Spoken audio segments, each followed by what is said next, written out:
Jadi siapa dulu? Ya nanti dulu, nanti ntar kita akan pembukaan dulu. Kita kawan-kawan kita kan beberapa ini kan punya channel, itu lagi mempersiapkan dulu. Oke. Jadi, Mbak, silakan Yang untuk jelas, siar ya. yang jelas bukan saya Indri, saya penyimak doang. Set. Mbak Indri kita bajion tuh, bahaya tuh Jion. Penyimak dan pengganggu, orang lagi Zoom. Bahkan saya tadi chat Mbak Indri, salam. Dicabut Kabur. aja. Nah ini kalau tanaman main cabut aja tanamannya mati nih. Orang lagi Zoom dicabut ya, tapi nggak apa-apa lah. Saya hargai, terima kasih.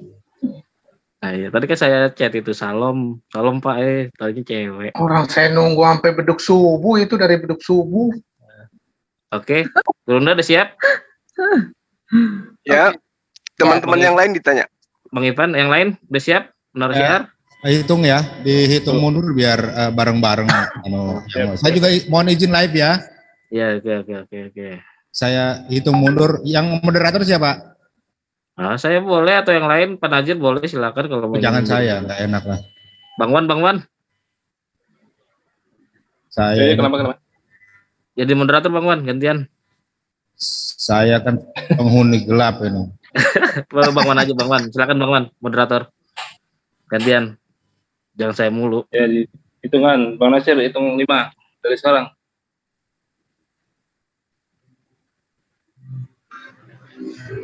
Ya udah hitung lu Bang Wan. 1, 2, 3, 4, 5. Baik. Assalamualaikum warahmatullahi wabarakatuh. Iqbal Fillah yang ada di Zoom CCT ini pada malam hari ini. Ini malam yang sangat spesial ya, dan sangat indah sekali karena di sini ada 3 yang ingin berdiskusi, yaitu dari Muslim, Saksi Yehova, dan Kristen. Untuk topiknya, siapakah pengikut Yesus? Wah, ini sangat bagus ini, ya. Jadi untuk menghemat waktu, kami persilakan dari ketiga narasumber, mungkin mungkin kita acak aja ya, dari Pak Dokter ya, mungkin karena sinyalnya agak ini ya, supaya bisa nyambung, tidak terputus. Monggo Pak Dr. Adi, silakan. Kemudian nanti dirunut ke Ibu Indri dari Saksi Yehova, kemudian Gurunda Juma. Silakan. Waktu saya persilakan. Saya duluan ya. Iya. Baik, selamat malam. Jadi yang saya tahu pengikut Yesus adalah orang-orang yang percaya kepada Yesus Kristus satu-satunya Tuhan dan Juru Selamat. Jadi murid-murid Yesus itu untuk pertama kali dikatakan Kristen adalah di kota Antioquia, bukan beragama Kristen. Kristen dengan beragama Kristen berbeda. Kristen itu adalah murid-murid Yesus, berarti orang yang belajar kepada Yesus. Kalau dia tidak belajar kepada Yesus, itu bukan murid Yesus. Banyak pendeta, sarjana teologi, dokter teologi, belajar dari manusia saja. Itu belum murid Yesus. Kecuali dokter teologi itu belajar langsung kepada Yesus atau kepada murid-murid Yesus, maka dia disebut murid-murid Yesus. Murid-murid Yesus menyampaikan segala firman kepada murid-murid Yesus, dan murid-murid Yesus itu yang menerimanya. Orang-orang Israel tidak menerimanya. Orang Farisi, orang Saduki tidak menerimanya. Yang menerima ajaran Yesus adalah murid-murid Yesus dan orang-orang yang percaya kepada pemberitaan murid-murid Yesus. Demikian, silakan. Ya, ini beralih ke saya ya. Saya Indriati dari Saksi Yehova. Saya mempunyai konsep bahwa pengikut Yesus, betul yang dikatakan Dr. Adi, dia adalah yang mengikuti teladan Yesus Kristus ya. Jadi saya mengambil ayat dari 1 Petrus 2 ayat 21, saya bacakan demikian bunyinya. Sebab untuk itulah kamu dipanggil, karena Kristus pun telah menderita untuk kamu, dan telah meninggalkan teladan bagimu supaya kamu mengikuti jejaknya. Jadi seorang murid Yesus itu akan mengambil teladan Yesus Kristus dan akan mengikuti seluruh jejak Yesus Kristus, ya, seperti yang Yesus Kristus pernah ajarkan. Doa Bapa kami itu dilakukan, baptisan air itu dilakukan, perjamuan kudus itu dilakukan sebelum Yesus diserahkan kepada penguasa Romawi. Nah, yang Yesus katakan juga kepada murid-muridnya ketika dia setelah bangkit dari kematian, dia katakan, pergilah, jadikanlah segala bangsa muridku, baptislah mereka di dalam nama Bapa, Putra, dan Roh Kudus, ajarlah mereka untuk senantiasa melakukan kehendak Bapa di surga. Nah, jadi Roh Kudus menyertai kami sampai selama-lamanya. Demikian itu pengajaran Yesus Kristus di antaranya. Jadi setiap murid Yesus itu dia akan memberitakan Injil ke seluruh dunia, ke seluruh pelosok tanah air, ke seluruh pelosok bumi. Nanti following part nanti saya berikan ayat-ayatnya. Jadi untuk ini saya mengambil 1 Petrus 2 ayat 21 bahwa Yesus sudah meninggalkan teladan bagimu supaya kamu mengikuti jejaknya. Kira-kira seorang Kristen itu demikian adanya, dia seorang murid Yesus. Kalau dia bukan murid Yesus, berarti dia bukan Kristen, bukan pengikut Yesus. Demikian. Silakan disambung, Gurunda. Baik, makasih. Yang pertama, saya ingin mengatakan bahwa apa yang kita bahas pada malam hari ini adalah tema yang sangat menarik, berbicara tentang satu oknum yang datang kepada Bani Israel. Kenapa umat Islam itu berbicara mengenai Yesus? Karena di dalam Al-Quran itu jelas dinyatakan bahwa sosok ini itu memperkenalkan diri di dalam Al-Quran melalui pewahyuan yang diterima oleh baginda Rasulullah Muhammad SAW. Innallaha rabbi wa rabbukum fa'budu hadza siratul mustaqim. Bahwa beliau sesungguhnya adalah hamba Tuhan yang mengajarkan kepada Bani Israel bahwa sembahlah Allah, Tuhanku dan Tuhanmu. Inilah jalan yang lurus. Lalu kemudian ada beberapa pemahaman yang terkadang kita temukan di dalam dunia debat atau dialog. Yesus itu bukan Isa alaihissalam. Coba kita lihat nanti di dalam Matius 1 nomor 21, di situ diterangkan bahwa teksetai dehoyon kai kaleseis tu onoma auton eison. Ini dalam bahasa Yunani. Nah, jadi ketika kemudian Tuhan atau malaikat yang datang kepada orang tua daripada Yesus ini, itu diberi nama dengan nama Eson. Jadi bukan Yesus. Yesus itu nanti muncul di Indonesia. Ya. Nah, lalu kemudian ketika di dalam original teks Yunani atau bahasa Greek jelas dikatakan Eson atau Ison, kalau kita melihat di dalam penjabaran bahasa yang digunakan oleh Yesus, ya, itu bahasa Aramaik, maka jelas di situ diterangkan namanya adalah Yesok atau Etsmo Yesok. Nah, orang-orang yang menuturkan perkataan-perkataan atau penyebutan nama dengan menggunakan bahasa Aramaik itu menyebut nama orang yang datang kepada Bani Israel lahir tanpa ayah itu dengan sebutan Yasok.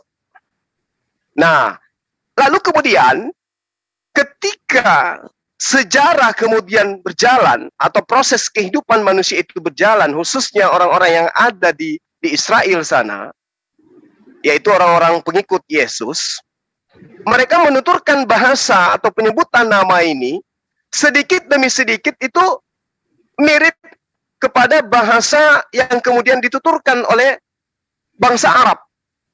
Di mana kita ketahui bahwa bahasa Ibrani, bahasa Aramaik, dan bahasa Arab itu adalah bahasa serumpun. Maka Isa itu di dalam bahasa penuturan bahasa Arab berubah menjadi Isa. Berarti Isa dan Isa, Yesua, itu adalah oknum yang sama. Itu poin. Itu poin. Kemudian, di dalam Al-Quran, sosok ini ketika kita sudah mengetahui bahwa ternyata antara apa yang disebut Isa alaihissalam dengan yang disebut oleh teman Kristen itu adalah Yesus, itu poinnya kemudian berdasarkan asal bahasa atau penggunaan bahasa yang digunakan oleh oknum ini, ternyata penamaan itu sama. Nah, lalu kemudian orang ini dalam kitabnya umat Islam disebutkan in huwa illa abdun. Dia tidak lain hanyalah hamba Allah. Nanti kita bisa cross check di dalam kitabnya teman-teman Kristen, apakah Yesus ini pernah mengaku sebagai hamba Allah. Lalu kemudian diterangkan an'amna alaihi wa ja'alnahu mathalan li bani Israil. Dan diberi nikmat kenabian kepadanya, dan kemudian dia dijadikan sebagai contoh bagi Bani Israel. Nah, jadi ini yang dari saya, sahabat-sahabat Kristen dan seksi Yehova, bahwa yang kalian sebut Yesus, di dalam iman kami disebut Isa, di mana nama Yesus dan Isa itu hanya soal penyebutan. Terkait dengan oknum yang datang kepada Bani Israel, itu cuma satu yang dilahirkan tanpa ayah, yaitu Nabiullah Isa alaihissalam, yang sahabat sebut dengan sebutan Yesus Kristus. Demikian sementara. Baik, terima kasih untuk para narasumber telah memaparkan untuk statementnya. Nah, untuk berikutnya ini supaya diskusi ini berjalan dengan baik ya, atau nyambung gitu, ini ada beberapa poin yang mungkin harus dipaparkan para sumber ya. Pertama adalah, karena di sini topiknya adalah siapa pengikut Yesus, maka poinnya adalah tolong dijelaskan sebenarnya siapakah Yesus sebenarnya, dan itu langsung dilampirkan dengan dalil-dalilnya ya. Dan kemudian apa ajaran yang diajarkan oleh Yesus itu sendiri ya. Jadi itu juga disertakan dengan dalil-dalilnya ya. Jadi para netizen di luar itu agar paham, oh maksudnya seperti ini gitu. Monggo silakan, seperti tadi urutannya dari Dr. Adi dulu, kemudian Ibu Indri, kemudian Bunda Juma. Kami persilakan. Baik, makasih. Yesus itu adalah firman menurut keyakinan Kristen bahwa di sorga ada Bapa, Firman, dan Roh Kudus. Ketiganya adalah Allah yang Esa. Firman itu telah menjadi manusia. Kenapa firman itu telah menjadi manusia? Karena pada zaman dahulu kala Allah mengutus nabi-nabinya untuk menyampaikan firman khusus untuk orang Israel, tapi seluruh orang Israel menolak. Tertulis di Ibrani 1 ayat 1, Yeremia 7 ayat 25 dan 26. Setelah nabi-nabi yang diutus itu ditolak, maka Allah mengutus anaknya untuk menyampaikan firman-Nya, tertulis di 1 Ibrani 2, Yohanes 17 ayat 8. Dan apa saja yang dikatakan oleh nabi-nabi yang dipesankan oleh Allah ke orang Israel telah ditolak, makanya Yesus juga menyampaikan yang sudah dinyampaikan oleh nabi-nabi terdahulu. Itu pun ditolak.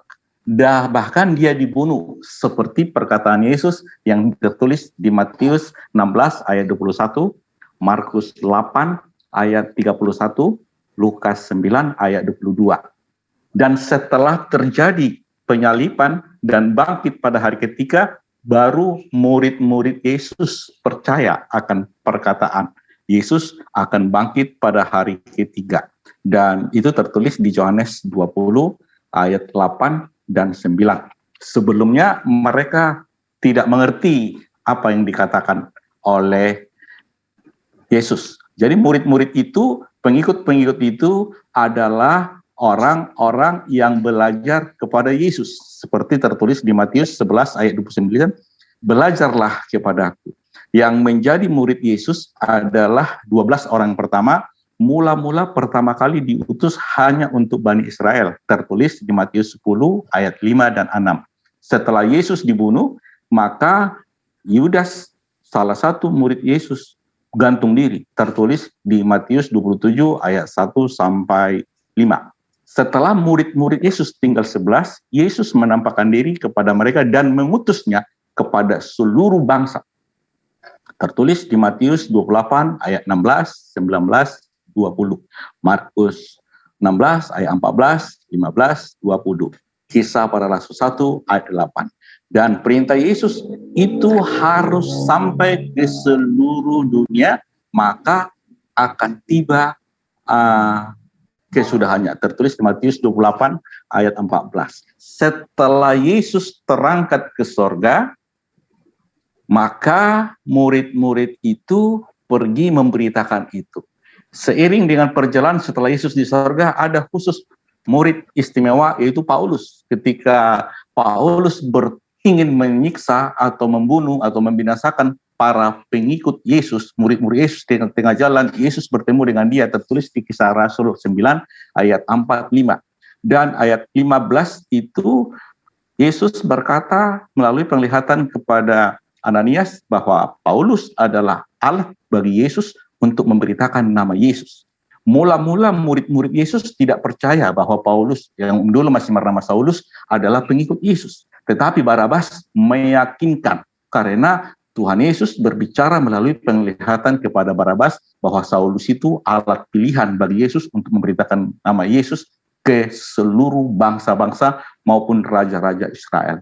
Jadi yang mengikut Yesus adalah murid-murid Yesus dan orang-orang yang percaya kepada pemberita-pemberitaan Yesus. Khusus untuk Paulus itu diangkat secara supranatural melalui penglihatan langsung kepada Barabas maupun Ananias. Dan itu bukti-bukti kerasulannya banyak di surat-suratnya itu.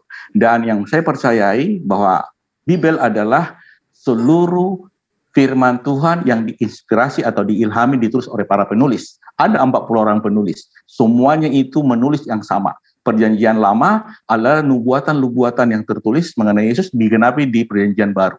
Dan semuanya itu satu kesatuan. Sumbernya adalah Allah sendiri. Jadi yang jadi murid Yesus adalah orang-orang yang percaya kepada Yesus secara langsung yang 11. Ada juga murid yang 70. Dan orang-orang yang percaya kepada pemberitaan tentang Yesus.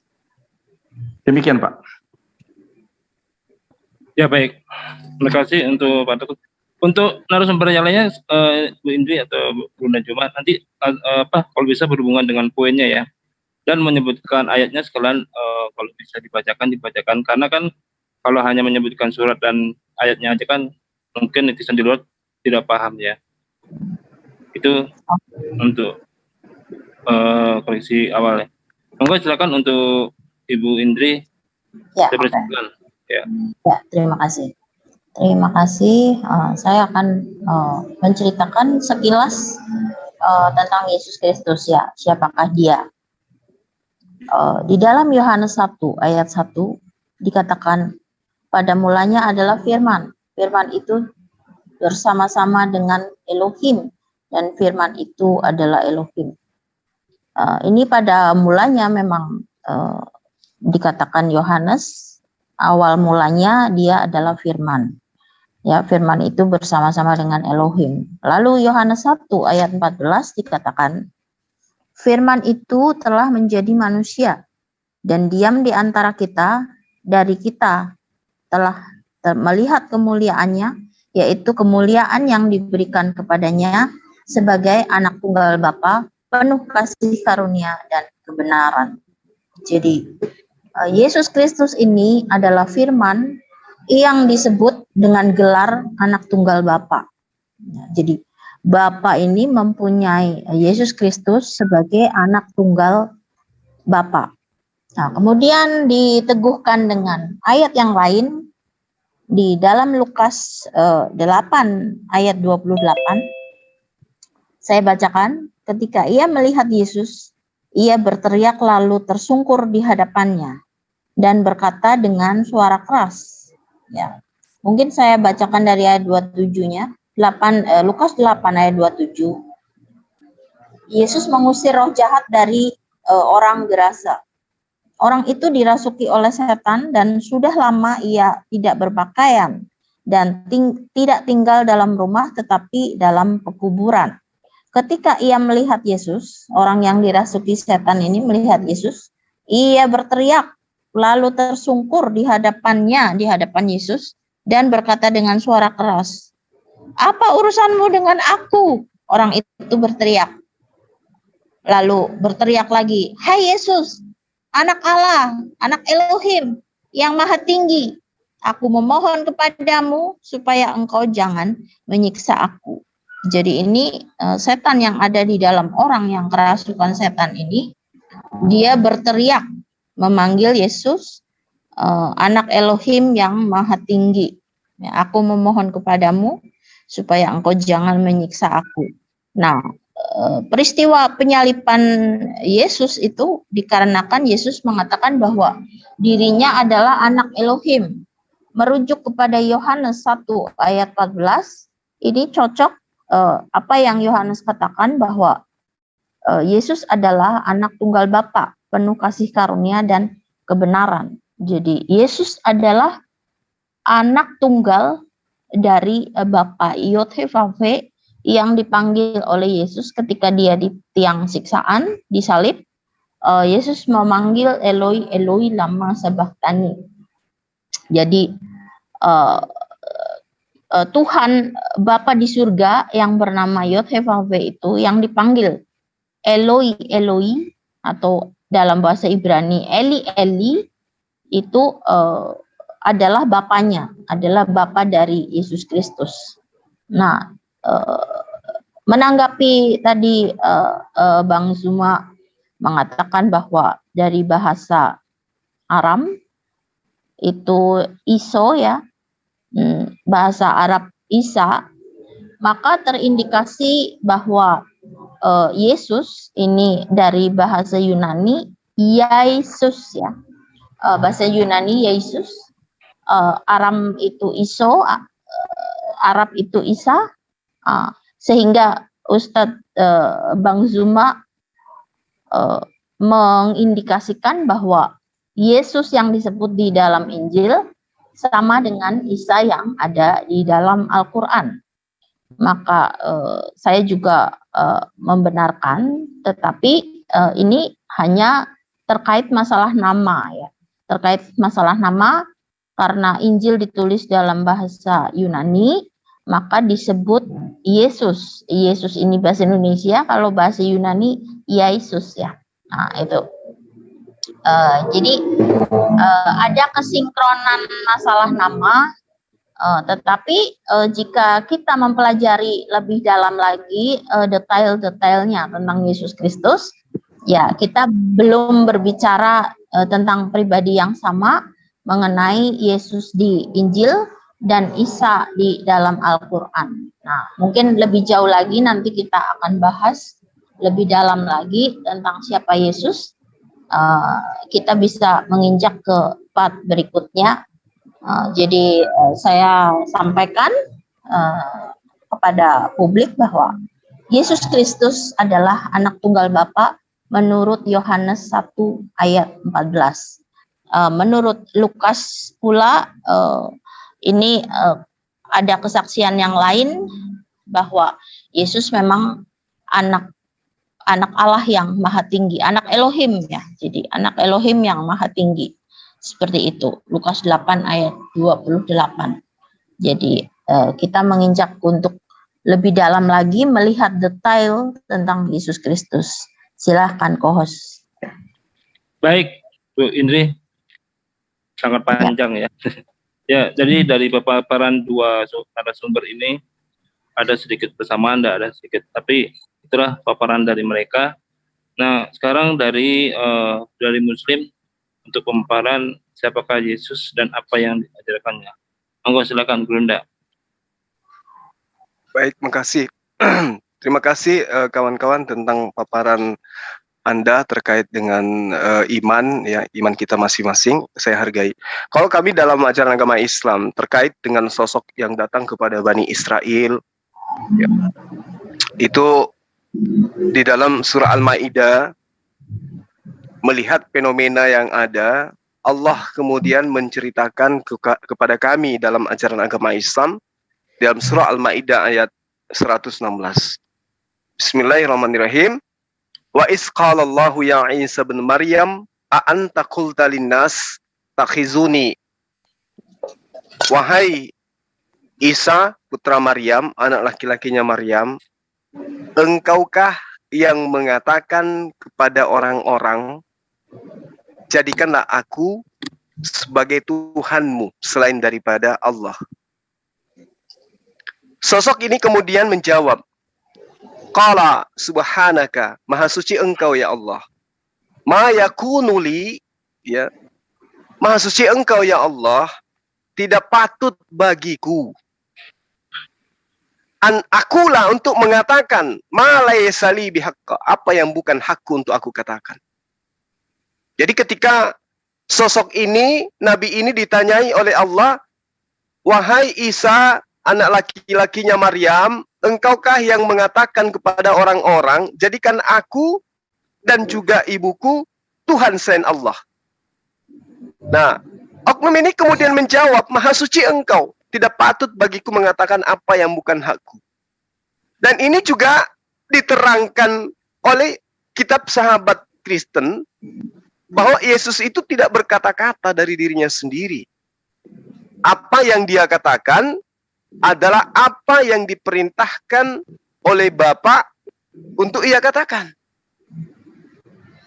Lalu kemudian ketika sosok ini dikatakan di dalam Al-Qur'anul Karim sebagai rasul, sebagai utusan, sebagai hamba, sebagai nabi, itu juga diakui oleh Yesus di dalam kitabnya sahabat Kristen. Bahwa dia adalah nabi, dia adalah rasul, dia adalah hamba Allah. Nah, yang tidak pernah dikatakan oleh Yesus bahwa dia adalah sang Bapa itu sendiri. Ini yang tidak pernah dikatakan oleh Yesus. Bahkan ketika kita melihat lebih teliti lagi, di dalam Markus 12 nomor 29, Yesus sendiri yang mengatakan hukum yang paling utama. Hukum paling utamanya Yesus untuk Bani Israel adalah Tuhan Allah kita adalah satu-satunya Tuhan. Itu juga diterangkan di dalam Yohanes 17 nomor 3. Satu-satunya Allah yang benar adalah engkau. Dan Yesus hanya utusan. Itu poinnya. Sehingga apa yang diterangkan oleh Al-Quran dan diimani oleh umat Islam saat ini, saya mengatakan, kamilah pengikutnya. Pengikut dalam arti kata, Tuhannya sama, prosesi ibadahnya juga sama. Menyembah kepada Allah, lalu kemudian beliau bersyahadat, lalu kemudian beliau sujud, sholat, lalu kemudian sunat, Yesus juga berpuasa dan seterusnya. Nah, sementara Yesus di dalam Yohanes 14, di situ diterangkan bahwa jika engkau mengasihi aku, maka engkau akan mengikuti segala perkataan-perkataanku. Nah, sekarang kalau misalnya teman-teman Kristen mengaku sebagai pengikut, pertama, terkhusus kepada saudara saya, ya Bang Adi ya, kalau Anda mengaku sebagai pengikut, lantas kenapa Anda menuhankannya? Sementara Yesus mengatakan di dalam Yohanes 10 nomor 27, aku mengenal pengikutku. Pengikutku mengenal aku. Mereka mendengarkan perkataanku dan mengikuti aku. Tidak ada pernyataan-pernyataan Yesus bahwa aku mengenal muridku, aku mengenal pengikutku, pengikutku mengenal aku, dan mereka menyembah aku. Tidak ada. Tapi mengikuti aku. Mengikuti dengan menyembah itu berbeda. Kalau mengikuti, yang diikuti itu sunat, kudu sunat. Kalau yang diikuti itu nyembah hanya kepada Allah, kudu diikuti nyembah hanya kepada Allah. Nah, kalau kemudian umat Islam mengaku sebagai pengikut, itu bukan berarti Nabi Isa alaihissalam diutus kepada seluruh umat manusia. Maksudnya saya mengaku sebagai pengikut Yesus adalah tata cara penyembahan, kemudian pola yang berdasar terhadap pengakuannya dia, itu yang saya ikuti, itu yang saya imani. Aku diutus hanya kepada domba-domba yang hilang dari Bani Israel. Itu saya ikuti, bahwa beliau diutus hanya kepada Bani Israel. Aku adalah utusan Allah. Itu saya ikuti. Makanya di dalam pengajaran Yesus itu banyak. Yohanes 3 nomor 35. Bapa mengasihi anak dan telah menyerahkan segala sesuatunya kepadanya. Ya, tetapi data itu kemudian diterangkan, Yesus mendekati mereka dan berkata kepadaku, telah diberikan segala kuasa di surga dan di bumi. Jadi Yesus ini, ending tertinggi diberi kuasa, ada yang memberi kuasa. Lalu kemudian Yohanes 4 nomor 34, kata Yesus kepada mereka, makananku adalah melakukan kehendak Dia yang mengutus aku dan menyelesaikan pekerjaan itu. Berarti Yesus dalam konsep imannya umat Islam, Yesus itu adalah utusan Tuhan. Yesus itu adalah Rasul Tuhan. Nah, makanya saya katakan, ketika Yesus mengaku sebagai Rasul, umat Islam mengikuti itu. Umat Islam mengaminkan. Umat Islam mengikuti apa yang Yesus ajarkan kepada Bani Israel, bahwa dia adalah Rasul.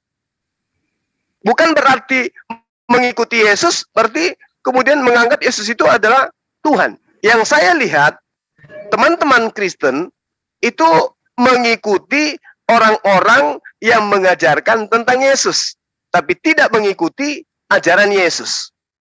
Ajaran Yesus mengajarkan menyembah hanya kepada Allah, tapi ada oknum yang kemudian mengajarkan menyembah kepada Yesus, itu yang sahabat Kristen ikuti. Bukan Yesusnya yang menyembah hanya kepada Allah. Demikian. Ya, baik. Nah, untuk sesi ini supaya lebih gregetnya lebih ini ya, agar tidak ngantuk ya.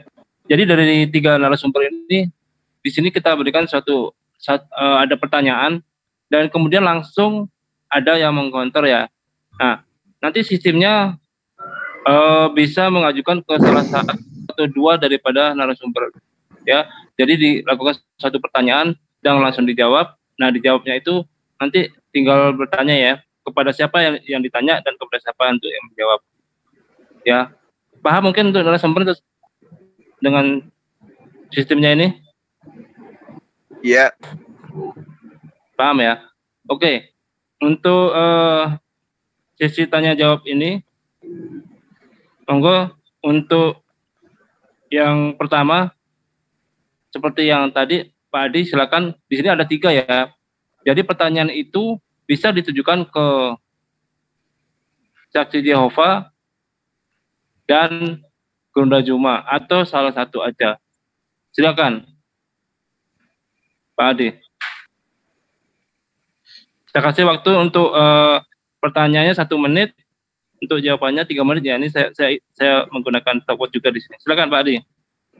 Baik, untuk Pak Juma saya mau bertanya bahwa tadi Isa itu adalah Yesus menurut Pak Juma, tetapi aku pernah baca di Maryam 19 ayat 33 tentang Isa, bahwa Isa itu hari dan sejahtera semoga dilimpahkan kepadaku pada hari kelahiranku, pada hari wafatku, dan pada hari aku dibangkitkan hidup kembali. Sementara di An-Nisa 4 ayat 4154 bahwa Isa itu tidak disalibkan atau tidak mati.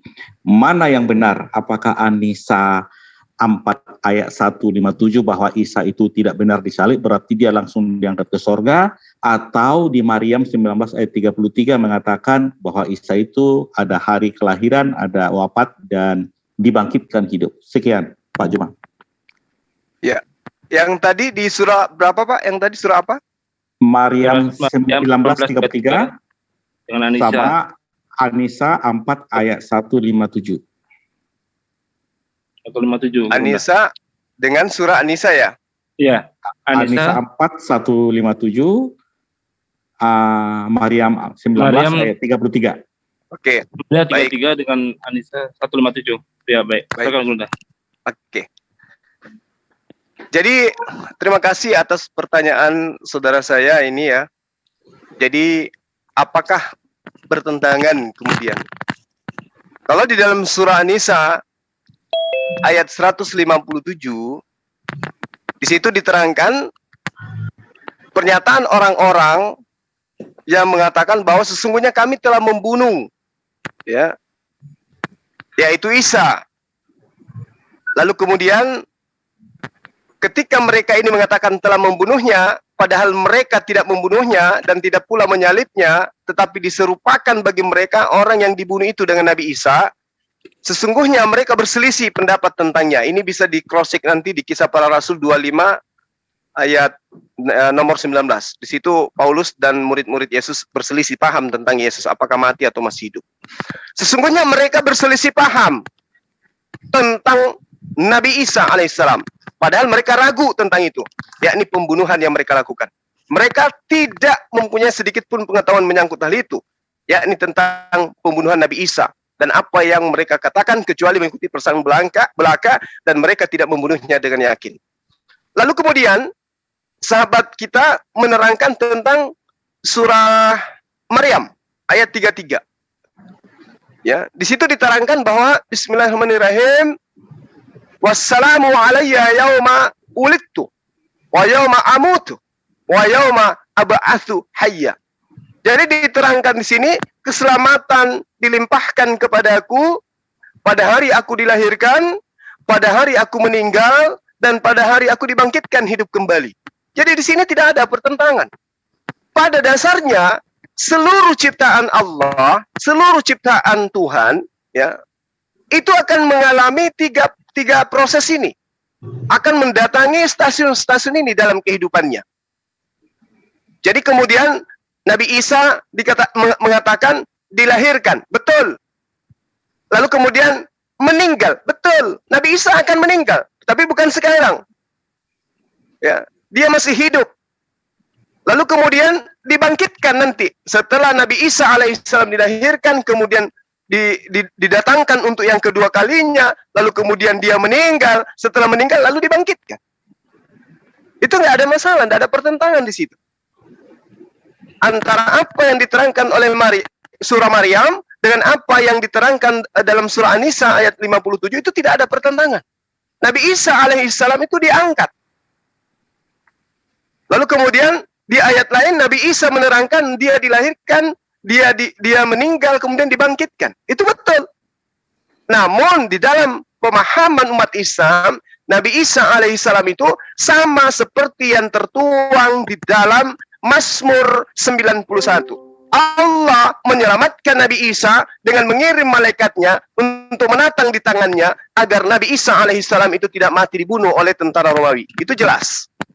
Makanya diterangkan dalam surah An-Nisa ayat 157 bahwa sesungguhnya mereka berselisih paham tentang yang dibunuh itu. Sesungguhnya mereka itu berselisih pendapat tentang pembunuhan yang mereka lakukan. Tentang Nabi Isa alaihissalam maksudnya. Mereka ragu. Dan itu boleh di cross check di dalam Kisah Para Rasul 25. Dan boleh kita lihat, ya, dan boleh kita lihat bagaimana perselisih pahaman itu terjadi sampai hari ini. Orang Yahudi dan orang Kristen berselisih tentang Yesus. Demikian. Ya, terima kasih Gerunda atas jawabannya. Nah, ini untuk ada rasa nanti keadilan, karena ini ada 2:1 soalnya. Ini sekarang mungkin saya loncat langsung ke Gerunda Cuma yang bertanya ya, karena di sini kan ada saksi Yehova dengan Kristen ya. Nah, nanti Gerunda Cuma yang bertanya kepada saksi Yehova atau Kristen. Ya mungkin seperti itu temanya. Ya setuju ya? Untuk ya. Namanya. Ya silahkan. Oke. Bebas saja deh, bebas saja. Oke. Silakan. Baik. Saya ingin bertanya kepada saudara saya ya, Bang Adi.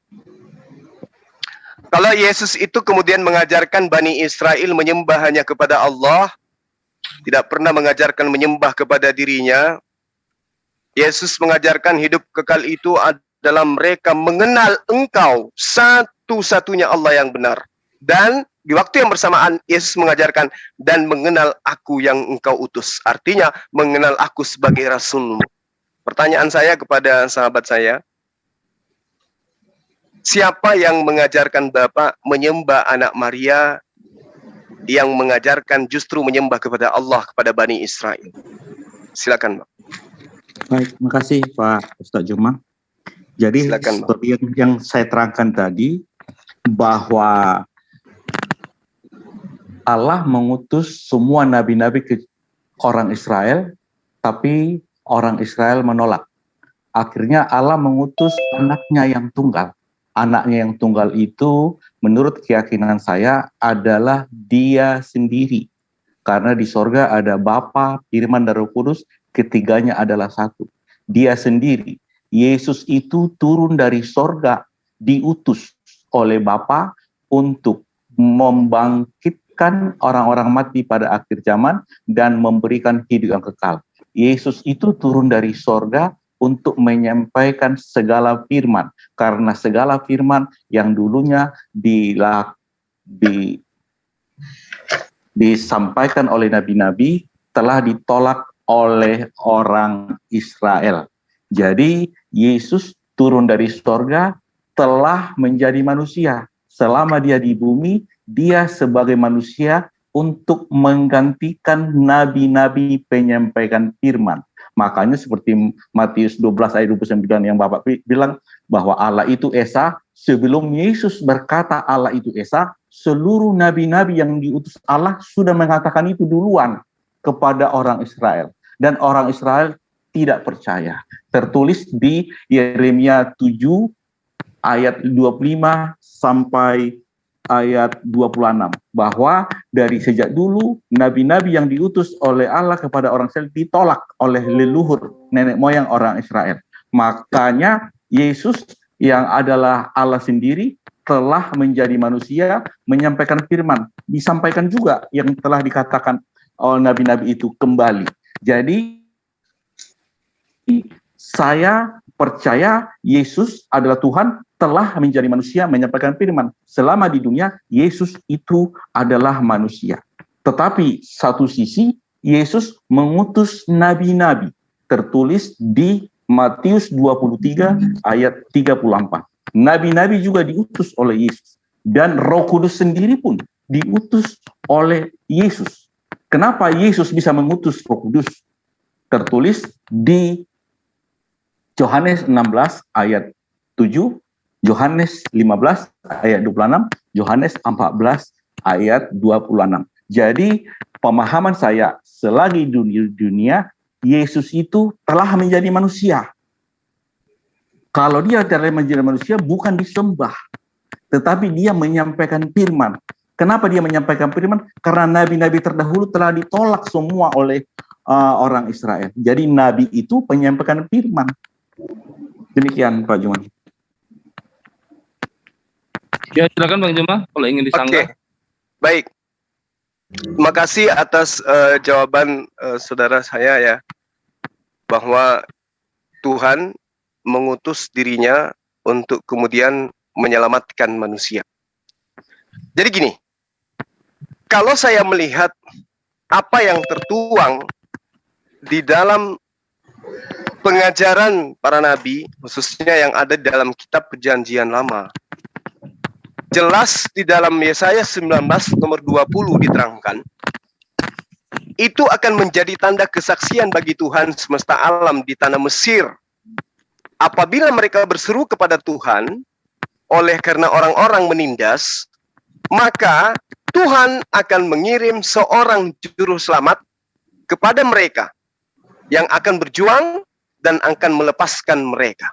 Nah, juru selamat yang dimaksud di sini, di dalam bahasa aslinya disebut dengan sebutan Yasa. Yasa itu artinya adalah orang yang dikirim untuk menyelamatkan. Jadi orang yang dikirim oleh Tuhan untuk menyelamatkan disebut Yasa.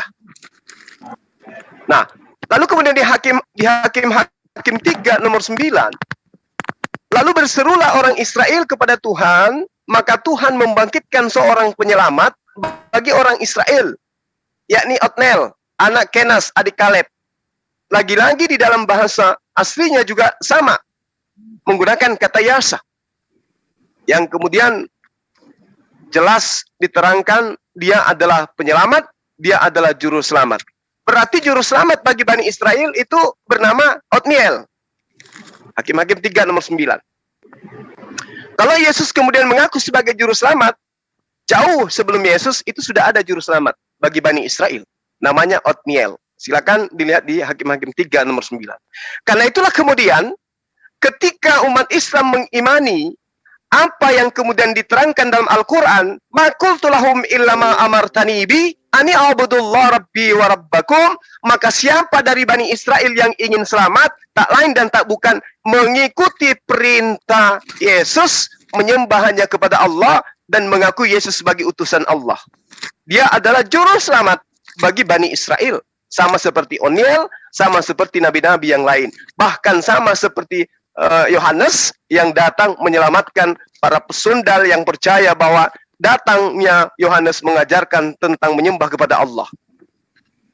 Oke. Lalu kemudian ketika Bapak mengatakan bahwa Tuhan datang dalam rupa, dalam bentukan manusia, itu bertentangan dengan ajaran Yesus. Ya.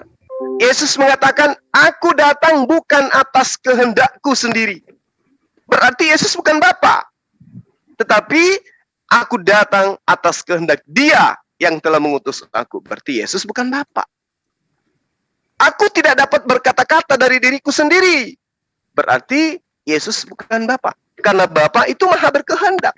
Yesus Bapa itu maha berkata. Apa yang Dia kehendaki itu yang terjadi. Bisa dilihat di dalam Mazmur 33 nomor 9. Atau di dalam Ulangan Yesaya 55 nomor 11. Nah, lalu kemudian ketika Bapak mengatakan ketika saudari kita tadi mengambil rupa manusia dan firman itu telah menjadi manusia, diterangkan di dalam Yesaya 43 nomor 10, "Engkaulah saksi-saksiku, tidak ada Tuhan yang dibentuk sebelum aku dan tidak ada Tuhan yang dibentuk setelahku." Jadi sebelum aku dan setelah aku tidak ada Tuhan yang dibentuk. Maka meskipun Yesus itu dikatakan sebagai juru selamat, Dia bukan Tuhan yang dibentuk menjadi manusia, tetapi Dia adalah manusia yang berasal dari kalam Allah, yang berasal dari firman Allah, yang berasal dari ide Allah, yang berasal dari keinginan Allah untuk menciptakan sosok nabi kepada Bani Israel yang dilahirkan tanpa proses perkawinan antara ayah dan ibu. Itu hanya mujizat. Dan itu juga diajarkan oleh Yesus kepada Bani Israel. Di dalam Yohanes 5 nomor 36, "Kesaksianku lebih penting dari Yohanes, bahwa aku datang untuk melakukan pekerjaan yang diperintahkan oleh Bapa untuk aku kerjakan, dan pekerjaan itulah yang bersaksi tentang aku, bahwa Bapa yang mengutus aku." Berarti sehebat apapun pekerjaan yang Yesus lakukan di tengah-tengah Bani Israel, Yesus sedang mempraktekkan Dia sebagai utusan Tuhan. Dia tidak sedang mempraktekkan dirinya Tuhan menjelma menjadi manusia. Demikian untuk sementara. Baik. Terima kasih atas tanggapannya. Ini untuk Bu Indri, ini belum nih. Nah, Bu Indri silakan Bu Indri, ya mungkin tanyakan ke Pak Adi ya mungkinnya, atau Bunda. Silakan ya. Nanti kalaupun ada pertanyaan ini langsung disanggah ya. Jadi sesi ini langsung disanggah aja supaya lebih semangat gitu. Monggo Bu Indri, dilanjut Bu Indri. Iya, untuk pertanyaan mungkin nanti ya saya menanggapi dulu yang disampaikan oleh Bang Zuma tentang Yesaya 43 ayat 10. Memang di sana dikatakan sebelum aku tidak ada Elohim dibentuk, sesudah aku juga tidak ada Elohim dibentuk. Jadi memang Tuhan itu hanya satu. Di perjanjian lama ditulis 4 huruf tetragrammaton itu YHWH ya. Jadi Yod-Heh-Vav itu sebelum dia tidak ada Yod-Heh-Vav yang dibentuk, setelah dia juga tidak ada Yod-Heh-Vav yang dibentuk ya. Tetapi harus disebutkan Elohim ya. YHWH menurut aturan Yahudi memang tidak dibaca Yod-Heh-Vav, tetapi dibaca Elohim. Sebelum Elohim tidak ada Elohim yang dibentuk, setelah dia juga tidak ada Elohim yang dibentuk, hanya dia satu-satunya. Ini setuju dengan Bang Suma seperti itu. Mungkin untuk pertanyaan nanti saya akan berikan, tapi sementara saya setuju dengan apa yang dikatakan Bang Suma. Seperti itu, silakan. Ya, bagaimana untuk Pak Adi, ada tanggapan dari Baik. Ibu Indri? Untuk Pak Juma saya tanggapi bahwa Yang Bu Indri dulu, yang Bu Indri. Yang Bu Indri tadi kan ini kan ada sedikit perbedaan ini antara Pak Adi dengan Bu Indri. Oke, jadi sebenarnya nggak ada masalah dengan Bu Indri. Nggak ada masalah, yang masalah dengan Pak Juma. Oh begitu, oke silakan. Jadi Pak Juma bilang Hakim-Hakim 3 ayat 9, lalu berserulah orang Israel kepada Tuhan, maka Tuhan membangkitkan seorang penyelamat bagi orang Israel, yakni Otniel, anak Kenas, adik Kaleb. Penyelamat dengan juru selamat berbeda. Dan semua nabi-nabi itu adalah penyelamat. Ya, nabi-nabi diutus untuk menyelamatkan. Jadi di Yeremia 7 ayat 25-26, dari sejak waktu nenek moyangmu keluar dari tanah Mesir sampai waktu ini, aku mengutus kepada mereka hamba-hambaku, para nabi, hari demi hari, terus menerus. Tetapi mereka tidak mau mendengarkan kepadaku dan tidak mau memberi perhatian, bahwa mereka menegarkan tengkuknya, berbuat lebih jahat daripada nenek moyang mereka. Jadi penyelamat dengan juru selamat berbeda. Di Yesaya 63 ayat 8 sampai 9 saya bacakan, bahwa juru selamat itu bukan utusan, bukan duta, tapi Tuhan sendiri. Jadi juru selamat itu bukan manusia, bukan orang, bukan nabi, tetapi bukan utusan, bukan duta. Tertulis di Yesaya 63 ayat 9. Jadi tadi Otniel itu kan orang, penyelamat, bukan juru selamat. Juru selamat itu adalah Tuhan, seperti yang tertulis di Yesaya 43 ayat 11, Lukas 2 ayat 11, juru selamat itu Kristus, Tuhan. Jadi Yesaya 63 ayat 9 itu, ayat 8 saya bacakan, bukankah ia berfirman, sungguh merekalah umatku, anak-anak yang tidak akan berlaku curang, maka ia menjadi juru selamat mereka. Dalam segala kesesakan mereka, bukan seorang duta atau utusan, melainkan ia sendirilah yang menyelamatkan mereka. Jadi, juru selamat itu Tuhan. Akulah Tuhan. Kalau Pak Ustadz Juma tadi menampilkan Yesaya 43 ayat 10, ayat 11-nya saya bacakan, akulah Tuhan, dan tidak ada juru selamat selain daripada aku. Jadi juru selamat itu Tuhan sendiri. Penyelamat bisa nabi. Yohanes bisa penyelamat. Yohanes bisa menunjukkan jalan kepada pemungut-pemungut jalan kebenaran, kepada pemungut-pemungut cunga dan perempuan-perempuan sundal. Mereka bisa mendengar dan mereka bisa masuk surga. Tetapi Yesus adalah jalan, kebenaran, dan hidup. Jadi di sini bahwa Otniel penyelamat, bahwa penyelamat itu manusia, sementara juru selamat itu Tuhan. Yesus adalah juru selamat. Demikian. Baik, saya tanggapi ya, Dek. Oji. Oke, baik. Terima kasih atas data yang saudara saya bawa tentang apa yang dituangkan dalam Yesaya 63 nomor 9. Sekali lagi terima kasih. Tolong didengarkan paparan saya, Pak, kata per kata, terkait dengan data ini. Dalam segala kesesakan, bukan seorang duta atau utusan, melainkan Tuhan sendirilah yang menyelamatkan mereka. Dialah yang menebus mereka dalam kasih-Nya dan belas kasihan-Nya. Ia mengangkat dan menggendong mereka selama zaman dahulu kala. Nah, ini tidak ada masalah, Pak. Jadi yang menyelamatkan itu adalah Allah, bukan utusan.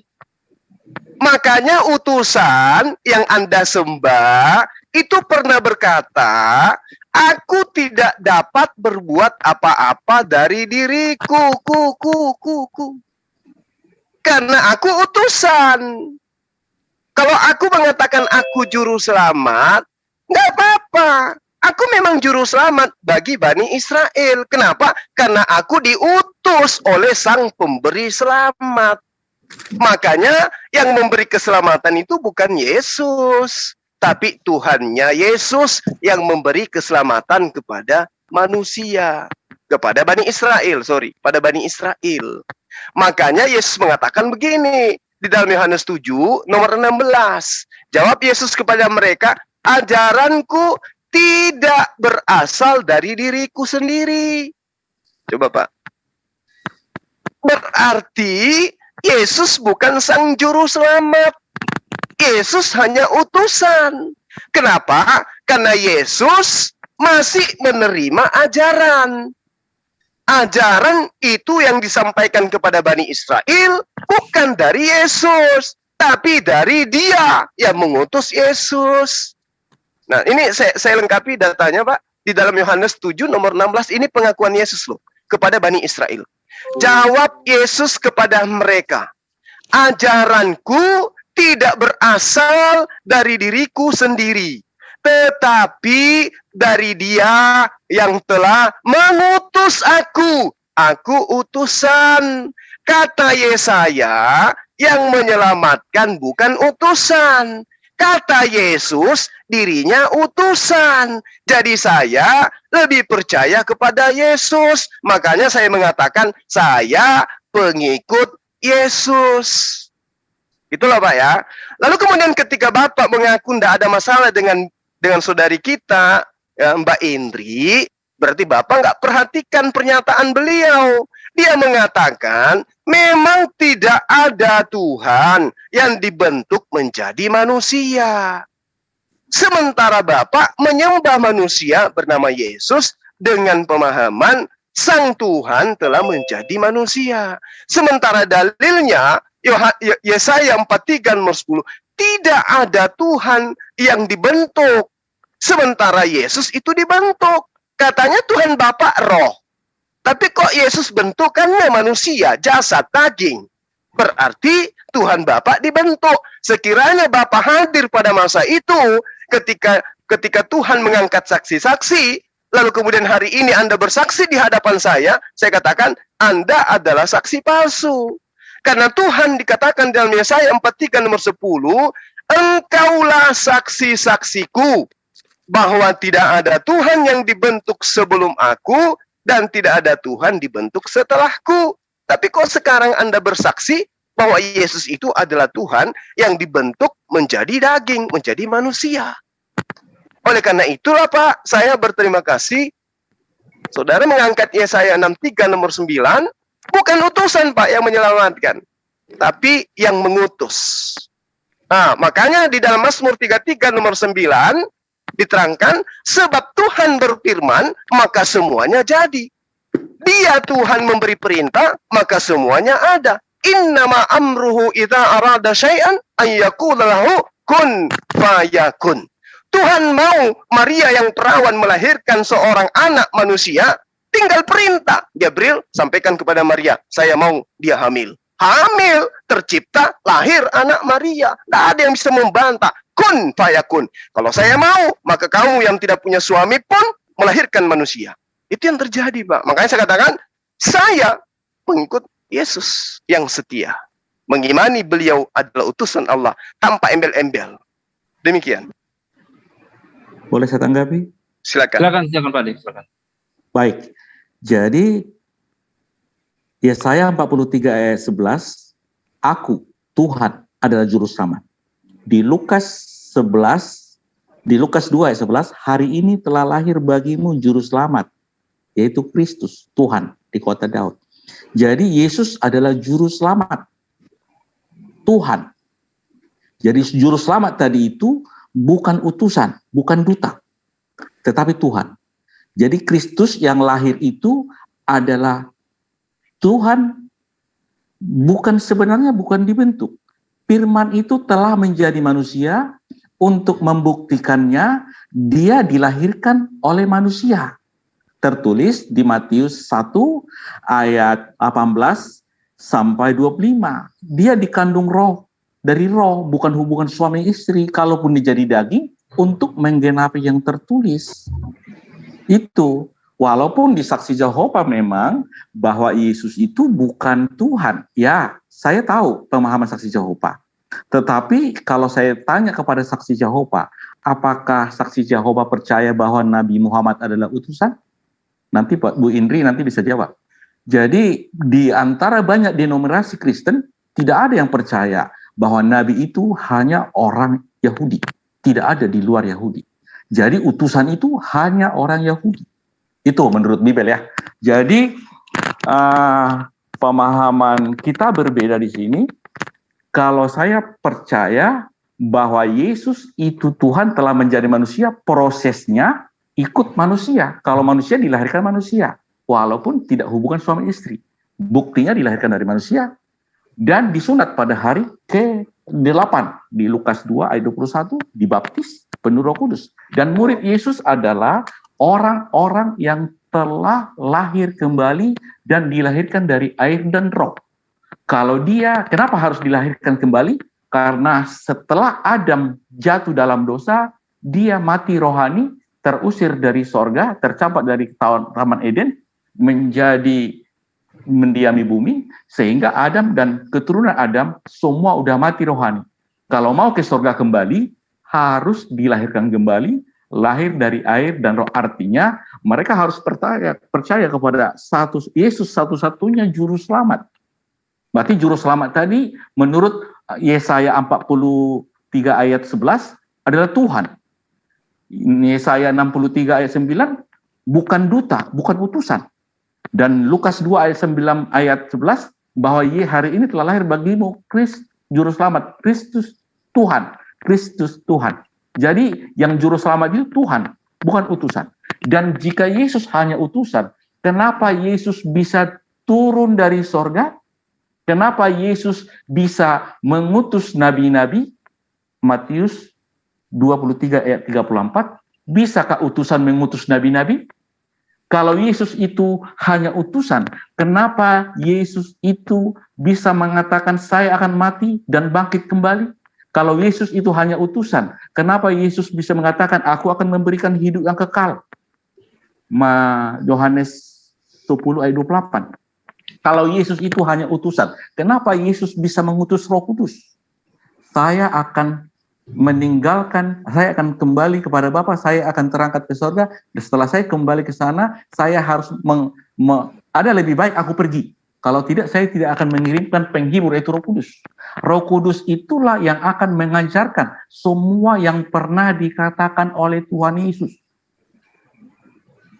kepada murid-muridnya dan mengingatkannya. Yohanes 14 ayat 26. Jadi ajaran Yesus itu akan diajarkan kembali oleh Roh Kudus kepada murid. Makanya ketika dia lahir dari air dan roh, roh kita yang sudah hidup ini, yang percaya kepada Yesus itu, Roh Kudus itu yang menuntunnya. Roh Kudus itu yang mengajar-ajarinya. Roh Kudus itu yang mengingatkan kembali segala sesuatu yang pernah Yesus ajarkan. Demikian Pak Juma. Baik. Moderator gimana? Saya boleh tanggapin? Sebelum Gurunda, ya, ini silakan, tadi ada ini dari untuk Bu Indri, mau ditanggapi Bu Indri? Iya, iya, boleh. Yang Pak Andi tadi itu. Iya, iya. Jadi saya menanggapi komen Bang Zuma dan Yang Pak Adi, Bu. Pak Adi. Iya, iya. Tapi saya menanggapi keduanya. Silakan. Ya, menanggapi keduanya. Yang pertama tadi Bang Zuma akan mengatakan bahwa penyelamat, juru selamat itu bukanlah manusia, dia haruslah Tuhan. Ya, oke. Sekarang Pak Adi tadi menyampaikan bahwa Lukas 2 ayat 11, malaikat memberitahu kepada Maryam bahwa engkau akan melahirkan juru selamat. Nah, sehingga saya berdiri di tengah-tengah dari kedua komen. Bang Zuma mengatakan penyelamat itu harus Tuhan, bukan manusia. Pak Adi mengatakan Lukas 2 ayat 11 bahwa malaikat mengatakan kepada Maryam akan melahirkan juru selamat. Dan saya akan mengajukan ayat, ini ayat yang sangat famous ya, terkenal di antara Kristiani, Yohanes 3 ayat 16. Ya. Karena begitu besar kasih Elohim kepada dunia ini, sehingga dikaruniakan anaknya yang tunggal ya. Anaknya yang tunggal sesuai dengan Yohanes 1 ayat 14 yang firman jadi manusia, dia anak tunggal Bapa. Sehingga ia mengaruniakan anaknya yang tunggal, supaya barang siapa percaya kepadanya, ia tidak binasa, melainkan beroleh hidup yang kekal. Jadi di sini menunjukkan bahwa Yohanes 3 ayat 16 ini menunjukkan bahwa Bapa yang disebut Elohim, dia mengirimkan anaknya itu untuk menjalankan visi dan misi Bapa yang bernama pribadi YHWH dengan sebutan Elohim, ya, atau di Injil Yunani itu disebut Theos, ya. Nah, dari Yohanes pasal 3 ayat 16 ini kita bisa ketahui bahwa penyelamat ini adalah Tuhan, ya, bukanlah manusia seperti Bang Suma tadi katakan. Nah, mari kita juga melihat di dalam Yohanes 10 ayat 30 yang mengatakan bahwa aku dan Bapa adalah satu. Maka Yesus dan Bapa adalah satu ini mengandung satu pengertian, satu visi dan satu misi. Nah, yang tertuang di dalam Yohanes 3 ayat 16 ini membuktikan bahwa satu misi penyelamatan itu menunjukkan bahwa Yohanes 10 ayat 30 ini benar-benar mereka unity antara Bapa dan Yesus Kristus untuk misi penyelamatan yang disebut dengan Yohanes 3 ayat 16 ya. Sehingga Lukas 2 ayat 11 pun dikatakan Maria akan melahirkan juru selamat. Ini artinya Yesus Kristus itu melaksanakan visi misi dari Bapa di surga yang dikatakan Yohanes 3 ayat 16, karena Elohim begitu mengasihi dunia ini sehingga dikirim anaknya yang tunggal di dalam Lukas 2 ayat 11. Jadi di sini memang pemrakarsa yang memiliki inisiatif penyelamatan itu memang Bapa di surga yang bernama YHWH dan dia bergelar Elohim. Nah, jadi dari Yohanes 3 ayat 16 dengan Yohanes 10 ayat 30 aku dan Bapa adalah satu, mereka satu visi misi yang direalisasikan oleh di dalam Lukas 2 ayat 11. Jadi memang betul bahwa inisiatif pemrakarsa penyelamatan ini datang dari Bapa YHWH. Ya, kiranya penjelasan saya mungkin bisa menjawab kedua belah pihak, Bang Zuma dengan Pak Adi, sehingga saya menyampaikan ini dengan jujur. Dan memang benar Yesaya 46 ayat 4 itu memang Tuhan selalu menggendong ya umat manusia ya. Jadi Yesaya 46 ayat 3 dan 4, dengarkanlah aku, oh keturunan Yakub, dan kalian yang tersisa dari keturunan Israel yang kugendong sejak lahir dan kurawat sejak dari kandungan. Sampai kamu tua aku akan selalu sama ya. Jadi Tuhan Bapa di surga, Bapa Yod-Heh-Vav-Heh itu dia akan selalu sama. Sampai rambutmu putih Aku akan terus menggendongmu, mendukungmu. Aku akan membawamu, mendukungmu, dan menolongmu seperti yang selama ini kulakukan. Jadi Yohanes 3 ayat 16 membuktikan bahwa Bapa di surga yang bernama Yod-Heh-Vav-Heh selalu menggendong manusia sampai manusia berambut putih, selalu dia akan menolong dari kebinasaan. Kiranya demikian. Baik, Bu Boleh saya Indri. tanya, Bu Indri?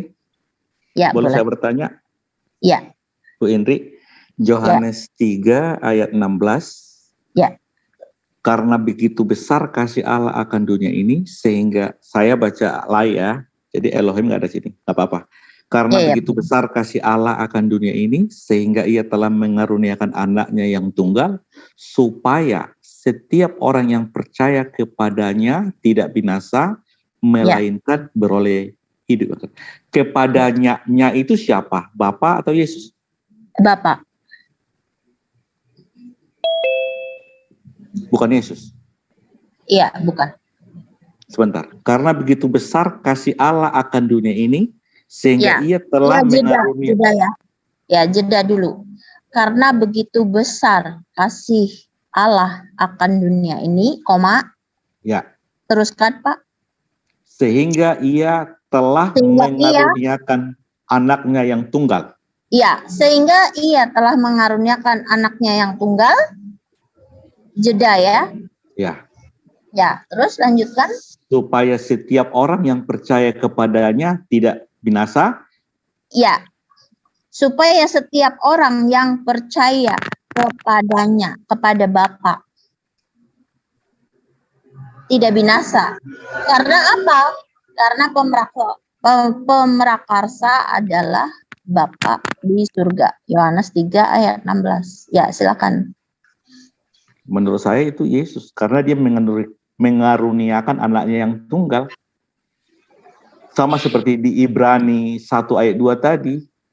Kalau pada zaman dahulu dia mengutus nabi-nabi, tetapi pada zaman akhir dia mengutus anaknya untuk menyampaikan firman. Jadi siapa yang mengutus aku harus percaya juga kepada yang diutus.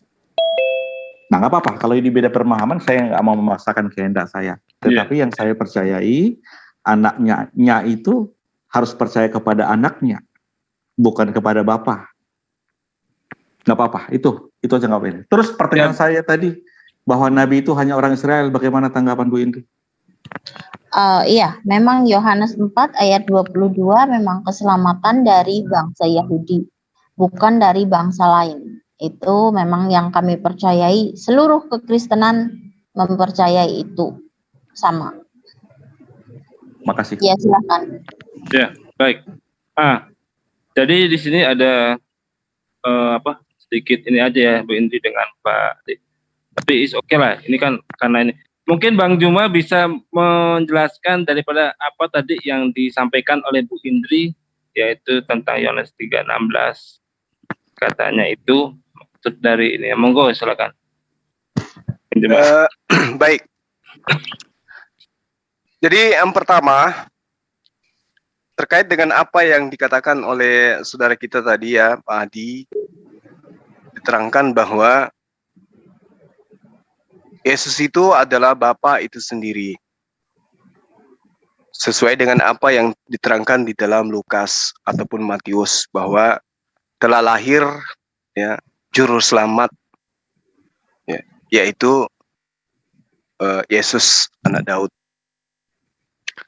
Jadi begini, ketika ada yang dilahirkan, maka putuslah dia sebagai pencipta. Dilahirkan itu adalah artinya dijadikan. Dijadikan berarti memiliki proses dari tidak ada menjadi ada. Berarti Yesus dilahirkan. Pencipta alam semesta ini mustahil dilahirkan. Kalau dilahirkan berarti dia dibentuk dalam bentukan makhluk. Dia dibentuk dalam bentukan baru. Bertentangan dengan ketika Tuhan mengangkat saksi-saksi.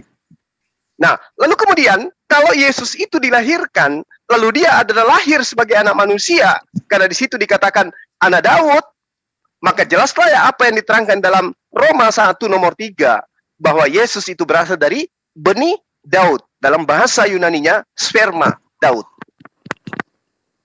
Nah, bilangan 23 nomor 19. Lagi-lagi tolong dicatat ini. Di situ diterangkan bahwa Allah bukan manusia, ya, dan bukan anak manusia, sehingga ia berdusta, sehingga ia menyesal. Bagaimana dengan Yesus? Pernahkah dia menyesal? Pernahkah dia melakukan sesuatu yang mengatakan dirinya menyesal? Coba kita lihat apa yang diterangkan kemudian di dalam kitabnya teman-teman Kristen. Ketika Yesus mengatakan, adalah lebih baik bagi orang yang berkhianat kepada saya ini tidak dilahirkan. Menyesal dia. Muridnya yang Yudas berkhianat ini dikatakan adalah lebih baik bagi dia kalau dia tidak usah dilahirkan. Tapi ternyata dia sudah dilahirkan. Nyesal. Nah, itu yang pertama. Kemudian ketika saudara kita mengatakan Yesus itu Tuhan karena dia pernah mengutus Roh Kudus. Tunggu dulu. Tunggu. Dicatat lagi nih. Di dalam Yohanes 14 nomor 16, sebelum Yesus mengutus Roh Kudus, terlebih dahulu dia minta dulu kepada Bapa yang ada di surga. Aku akan minta kepada Bapa seorang penolong lain supaya ia menyertai kamu selama-lamanya. Yesus minta kepada siapa? Kepada Bapa. Berarti Yesus bukan Tuhan, tapi mengutus. Betul. Layaknya saya sebagai gubernur minta kepada Pak Jokowi presiden, tolong Pak kirimkan seorang dokter untuk menangani pasien-pasien yang ada di sini, yang ada di kabupaten. Udah kelabakan dokter kami yang ada di kabupaten menangani pandemi. Lalu kemudian presiden mengirim utusannya itu seorang dokter, lalu saya sebagai bupati menerima utusan itu, lalu mengatakan saya mengutus dokter ke kabupaten. Sama dengan Yesus, aku minta kepada Bapa seorang penolong lain. Kok lagi-lagi minta? Berarti masih ada kuasa di atas daripada Yesus. Nah, itu untuk kemudian saudara Indri dan juga saudara saya Pak Adi, terkait dengan apa yang saudara bicarakan. Siapa yang percaya kepada dia, sang anak, ada yang mengatakan dia adalah Bapa, yang satu mengatakan Yesus, tapi nggak apa-apa, saya rangkum dua-duanya. Yesus mengatakan, siapa yang percaya kepada aku, maka dia akan memperoleh hidup yang kekal. Nah, sekarang begini, kalau Bapak dan Ibu percaya kepada Yesus, yang satu tidak mungkin menyembah Yesus. Kalau percaya loh ya. Kenapa? Karena Yesus mengajarkan menyembah kepada Bapa. Kenapa Bapa nggak percaya? Yesus taat kepada hukum Taurat. Dia tidak pernah mengatakan hukum Taurat itu adalah kutukan. Kenapa Bapa nggak percaya? Lalu kemudian yang satu lagi. Mbak Indri. Yesus minta kepada Bapa seorang penolong lain. Yang akan menyertai. Seorang penolong lain. Yang akan menyertai, yang mengajarkan segala hukum-hukum, mengajarkan tentang keadilan, dan mengajarkan tentang penginsapan dunia akan dosa. Berarti orang ini akan datang dengan mengajarkan syariat. Bagaimana mungkin mengajarkan tentang hukum-hukum keadilan, kemudian mengajarkan segala sesuatu, mengajarkan tentang apa yang belum pernah Yesus ajarkan karena masa itu orang belum mampu menanggungnya. Bagaimana mungkin kalau bukan kemudian hukum-hukum syariat yang dia bawa. Nah sekarang kalau saya tanya kepada Mbak Indri dan juga sahabat saya, Pak Adi, ya, apa ajaran yang diajarkan Roh Kudus Anda tentang kewarisan, tentang pernikahan, tentang jual beli dan seterusnya? Apa yang diterangkan kepada Bapak? Nggak ada. Berarti yang diminta kepada Bapa agar datang adalah seorang penolong yang mengajarkan segala sesuatunya tentang hukum-hukum. Jika hidup keberagamaanmu tidak lebih baik dari ahli Torah, maka engkau tidak akan masuk ke dalam kerajaan Tuhan. Oleh karena itulah kemudian utusan yang datang setelah aku adalah utusan yang mengajarkan segala sesuatunya itu. Masih banyak yang ingin aku ajarkan, tapi engkau belum sanggup untuk menanggungnya. Tapi ketika ia datang, dia akan mengajarkan segala sesuatunya tentang hukum-hukum, keadilan, dan pengisapan dunia akan dosa. Itu yang kedua. Kemudian, terkait dengan percaya kepada Yesus. kalau percaya, berarti percaya kepada ajarannya. Kalau dia mengajarkan menyembah hanya kepada Allah, berarti menyembah hanya kepada Allah saja. Kalau dia mengajarkan bahwa dia adalah rasul, dia adalah utusan, utusan itu rasul dalam bahasa Arab, ya, berarti Yesus kudu wajib dipercaya sebagai rasul. Itu baru dipercaya. Bukan percaya berarti disembah. Beda lagi ceritanya itu. Kalau percaya berarti disembah, yang dipercaya bukan Yesus, tapi yang dipercaya adalah Paulus dan kru. Ya, sekira begitu ya, sahabat-sahabat sekalian, kepada Bang Adi dan juga Mbak Indri, saya katakan bahwa Yesus, satu lagi, Anda mengatakan tidak ada nabi selain daripada bangsa Yahudi. Ya, sebelum Abraham tidak ada itu Yahudi. Sebelum Yakub tidak ada itu Yahudi, nggak ada. Belum ada itu. Berarti belum ada nabi. Nah, bagaimana dengan Nuh? Bagaimana dengan nabi-nabi yang di atasnya daripada Abraham? Apakah mereka orang Israel? Itu. Itu yang harus dipahami. Kemudian, bagaimana dengan nubuatan nabi yang datang sama seperti Musa? Lalu dikatakan lagi di dalam Ulangan 34 itu, bahwa tidak ada lagi nabi yang kuutus kepada Bani Israel yang sama seperti Musa. Sementara bakal ada nabi yang sama seperti Musa diutus. Itu dari mana kalau bukan dari Bani Israel? Berarti di luar Bani Israel. Lalu kemudian tongkat pemerintahan Yehuda tidak akan diambil sebelum yang berhak datang. Siapa dia? Yang mampu menaklukkan bangsa-bangsa. Apakah dia dari Bani Israel? Siapa dari Bani Israel yang mampu menaklukkan bangsa-bangsa? Di dalam Kisah Para Rasul 3 diterangkan bahwa bukankah di dalam Taurat Musa dikatakan Allah akan membangkitkan seorang nabi yang sama seperti Musa, barang siapa yang tidak mendengarkan pernyataan nabi itu akan dibasmi dari bangsa kita. Siapa nabi yang sama seperti Musa yang ketika ucapannya tidak didengarkan, maka perang akan dia galakkan, sama seperti Musa, memerangi bangsa-bangsa yang ditunjukkan oleh Allah. Siapa nabi itu di kalangan Bani Israel? Yesus. Yesus itu menegakkan hukum-hukum pada siapa? Siapa yang ditaklukkan oleh Yesus? Nggak ada. Cuma 12 orang, itu pun satunya berkhianat, dan Yesus menyesal sekiranya dia tidak usah lahir, kata Yesus. Jadi, hal-hal ini harus memang kami sampaikan. Kenapa? Karena kami memahami dalam konsep iman kami, Nabi kami, Isa alaihissalam, dia hanya sosok Nabi. Dia hanya sosok Rasul yang diberi kemudian kitab Injil, pengetahuan hikmat Injil, untuk diajarkan kepada Bani Israel, bahwa Bani Israel kudu wajib menyembah hanya kepada Allah dan mengimani akan datang Nabi setelah dia, yaitu baginda Rasulullah Muhammad sallallahu alaihi wasallam. Innallaha huwa rabbi wa rabbukum fa'budu hadza siratum mustaqim. Apa jalan lurus yang diajarkan oleh Nabi Isa alaihissalam? Menyembah hanya kepada Allah dan tidak menyembah kepada dirinya. Demikian. Boleh saya bertanya, Bu Indri? Bu. Iya. Silakan Bu Indri, Pak Adi ingin bertanya. Oke. Yohanes 6 ayat 40.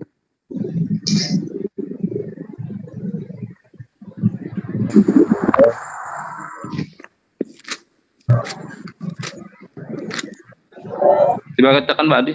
Apa? Saya bacakan.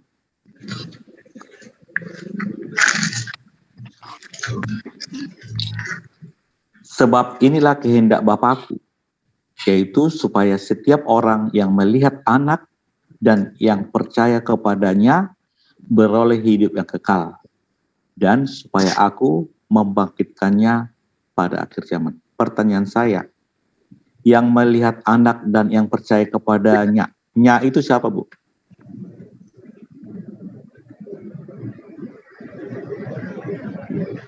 Sebab inilah kehendak Bapakku, yaitu supaya setiap orang yang melihat anak dan yang percaya kepadanya, percaya kepada Yesus. Ya, jadi yang percaya kepada Yesus akan beroleh hidup yang kekal. Satu lagi, di Yohanes 10 ayat 28,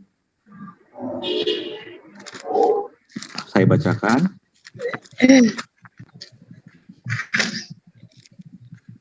Yohanes 10 ayat 28. Dan aku memberikan hidup yang kekal kepada mereka, dan mereka pasti tidak akan binasa sampai selama-lamanya, dan seorang pun tidak akan meribut mereka dari tanganku. Yang memberi hidup kekal di sini Bapa atau Yesus?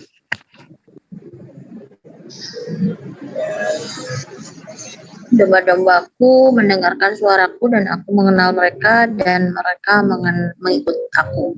Dan aku memberikan hidup yang kekal kepada mereka dan mereka pasti tidak akan binasa sampai selama-lamanya dan seorang pun tidak akan merebut mereka dari tanganku. Ya, ini perkataan Yesus. Yang memberikan hidup kekal Yesus atau Bapa di sini di ayat ini? Ya, Yesus Kristus. Baik. Matius 23 ayat 34.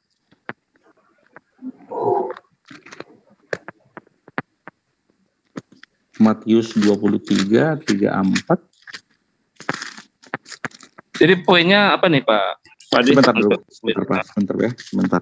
Ayat 34 saya bacakan. Sebab itu lihatlah, aku mengutus kepadamu nabi-nabi, orang bijaksana dan ahli-ahli Taurat. Separuh di antara mereka akan kamu bunuh dan kamu salibkan. Yang lain akan kamu sesah di rumah-rumah ibadatmu dan kamu aniaya dari kota ke kota. Benarkah Yesus yang mengatakan bahwa Yesus mengutus nabi-nabi? Bu Ente? Ya. Benar. Baik, poinnya Pak, artinya Yesus itu memang utusan. Pengertian utusan di situ tidak sama dengan pengertian utusan pada umumnya. Utusan di situ adalah penyampai firman.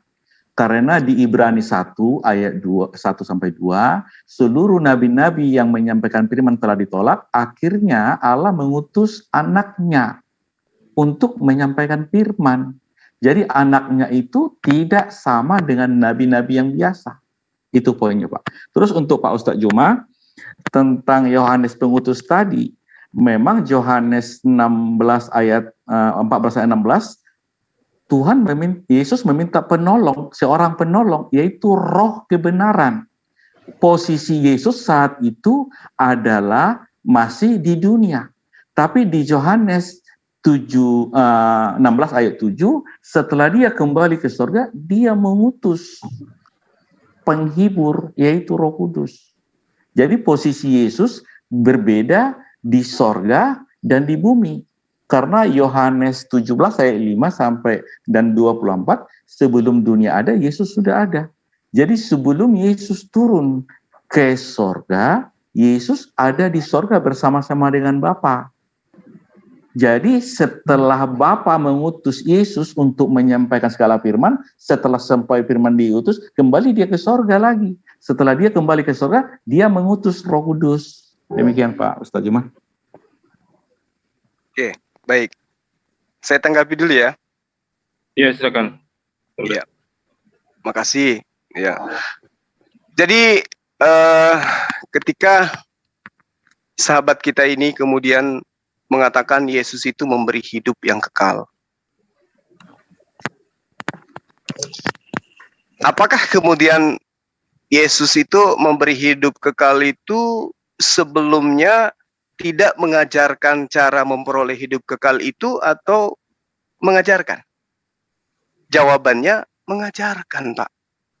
Jadi ada cara yang kemudian yang harus dilakukan orang untuk memperoleh hidup yang kekal. Tidak serta-merta Yesus, ayo hidup kekal, yuk hidup. Oh, enggak kayak begitu. Ada syarat untuk memperoleh hidup yang kekal yang akan Yesus berikan itu ada. Sama ketika Rasulullah Muhammad SAW itu juga demikian adanya. Jika engkau ingin dosamu diampuni, semua kesalahanmu itu dimaafkan oleh Allah, maka ikutilah aku. Maka mengikuti daripada baginda Rasulullah Muhammad SAW menyebabkan manusia itu memperoleh hidup yang kekal, masuk ke surga. Makanya dikatakan semua umatku akan masuk ke surga kecuali yang tidak mau. Itu baginda Rasulullah Muhammad SAW. Jadi siapa yang mengikuti Yesus, pasti masuk ke dalam surga, memperoleh hidup yang kekal. Pembuktian datanya misalnya kita ambil di dalam Yohanes 5 nomor 27. Dan Yesus dan Allah telah memberikan kuasanya kepada Yesus untuk menghakimi. Kenapa? Karena Yesus adalah anak manusia. Yesus memberikan hidup yang kekal kepada mereka yang mengikuti instruksi Yesus. Apa pembuktiannya? Coba kita lihat. Catat, dengarkan pelan-pelan. Di dalam pengajaran Yesus, Matius 7, data nomor 21, 22, 23, terekam dengan valid di situ. Bukan setiap orang yang berseru kepadaku, Tuhan, Tuhan, akan masuk ke dalam kerajaan sorga, melainkan kecuali dia yang melakukan kehendak Bapakku yang di surga. Berarti ada syarat. Untuk memperoleh hidup yang kekal, kata Yesus, bukan hanya menyeru kepadaku Tuhan, atau Tuhan, atau Kurios, bukan. Tetapi syarat mutlaknya adalah melakukan kehendak Bapakku yang ada di surga. Berarti Kristen tidak ada jalan ke sana. Kenapa? Karena kehendak Bapa sudah dihapuskan dengan matinya anak Maria di atas tiang salib. Nggak ada lagi kehendak Bapa yang dilakukan. Semua sudah dihapus. Pada hari terakhir banyak orang yang akan berseru kepadaku, Tuhan, Tuhan, Kurios, Kurios, Tuhan, Tuhan, ya. Junjungan, junjungan. Bukankah kami telah bernubuat demi namamu, mengusir setan demi namamu, mengadakan mukjizat demi namamu juga? Yesus berkata apa? Pada waktu itu aku akan berterus terang kepada mereka dan berkata, aku tidak mengenal engkau. Enyahlah daripadaku, kamu sekalian pembuat kejahatan. Kok dibilang membuat kejahatan? Ya iya. Aku mengajarkan nyembah kepada Allah, dia nyembah kepada aku. Aku mengajarkan jangan hilangkan hukum Taurat, dia katakan hukum Taurat itu sudah terkutuk. Maka mereka akan diusir dan dikatakan sebagai penjahat. Jadi untuk mendapatkan hidup yang kekal dari Yesus, kudu wajib mengimani dia sebagai utusan Tuhan. Hidup kekal itu adalah mereka mengenal engkau satu-satunya Allah yang benar dan mengenal aku yang engkau utus. Yesus mau dikenal ini sebagai apa dia? Sebagai utusan. Jadi kalau lagi-lagi kepada Yesus itu bukan utusan tapi dia adalah juru selamat. Aduh, itu bertentangan kali dengan ajaran Yesus. Aku tidak dapat berbuat apa-apa dari diriku sendiri. Aku tidak berkata-kata dari diriku sendiri. Aku datang bukan atas kehendakku sendiri. Terus, ketuhanannya mana? Oh, ternyata dia hanya utusan Tuhan. Benar apa yang dikatakan oleh saudari kita, Mbak Indri. Bahwa Yesus itu satu dengan Bapa, satu misi, satu visi, satu ajaran. Barang siapa yang mendengarkan Yesus, sama dia mendengarkan Bapa. Barang siapa yang menerima Yesus, sama dia menerima Bapa. Menerima Yesus, mengimani Yesus, percaya kepada Yesus, kudu wajib menjadi pengikutnya. Menjadi pengikutnya, tentu nyembahnya hanya kepada Allah, bukan menjadi penyembahnya Yesus. Gitu loh Pak. Jadi kalau misalnya dikatakan, Yesus itu memberikan hidup yang kekal. Betul. Kami aminkan itu, karena dia adalah nabi, dia adalah rasul. Siapapun yang mengimani nabi, mengimani rasul, dan menyembah hanya kepada Allah, maka dia akan memperoleh hidup yang kekal. Itu syarat mutlak itu. Nah, karena itulah kemudian saya mengatakan kepada Bapak, kalau Bapak percaya kepada Yesus, yuk mari menjadi seorang muslim. Minimal seperti Mbak Indri. Tidak menyembah anak manusia. Tapi mengikuti instruksi daripada apa yang diajarkan oleh Yesus, harus dikatakan dia itu sebagai utusan Tuhan. Kalau dikatakan mengutus nabi-nabi, tunggu dulu Pak. Lihat di original teksnya dulu. Nabi-nabi, pengajar-pengajar atau apa? Karena nabi itu ya artinya orang yang menerima wahyu. Nah sekarang kalau dia mengutus nabi-nabi, nabi mana yang dia utus Pak? Nabi Lukas, Nabi Markus, Nabi Yohanes, Nabi Paulus. Mau Bapak ngaku Paulus itu nabi? Mau. Jadi data-data yang Bapak sajikan itu kita harus uji dulu original teksnya. Apakah betul di situ nabi dalam arti kata sesungguhnya, atau nabi-nabi ini maksudnya adalah pengajar-pengajar. Kenapa? Karena di samping itu Yesus pun mengajarkan tentang adanya nabi-nabi palsu, pengajar-pengajar palsu yang datang di tengah-tengah mereka.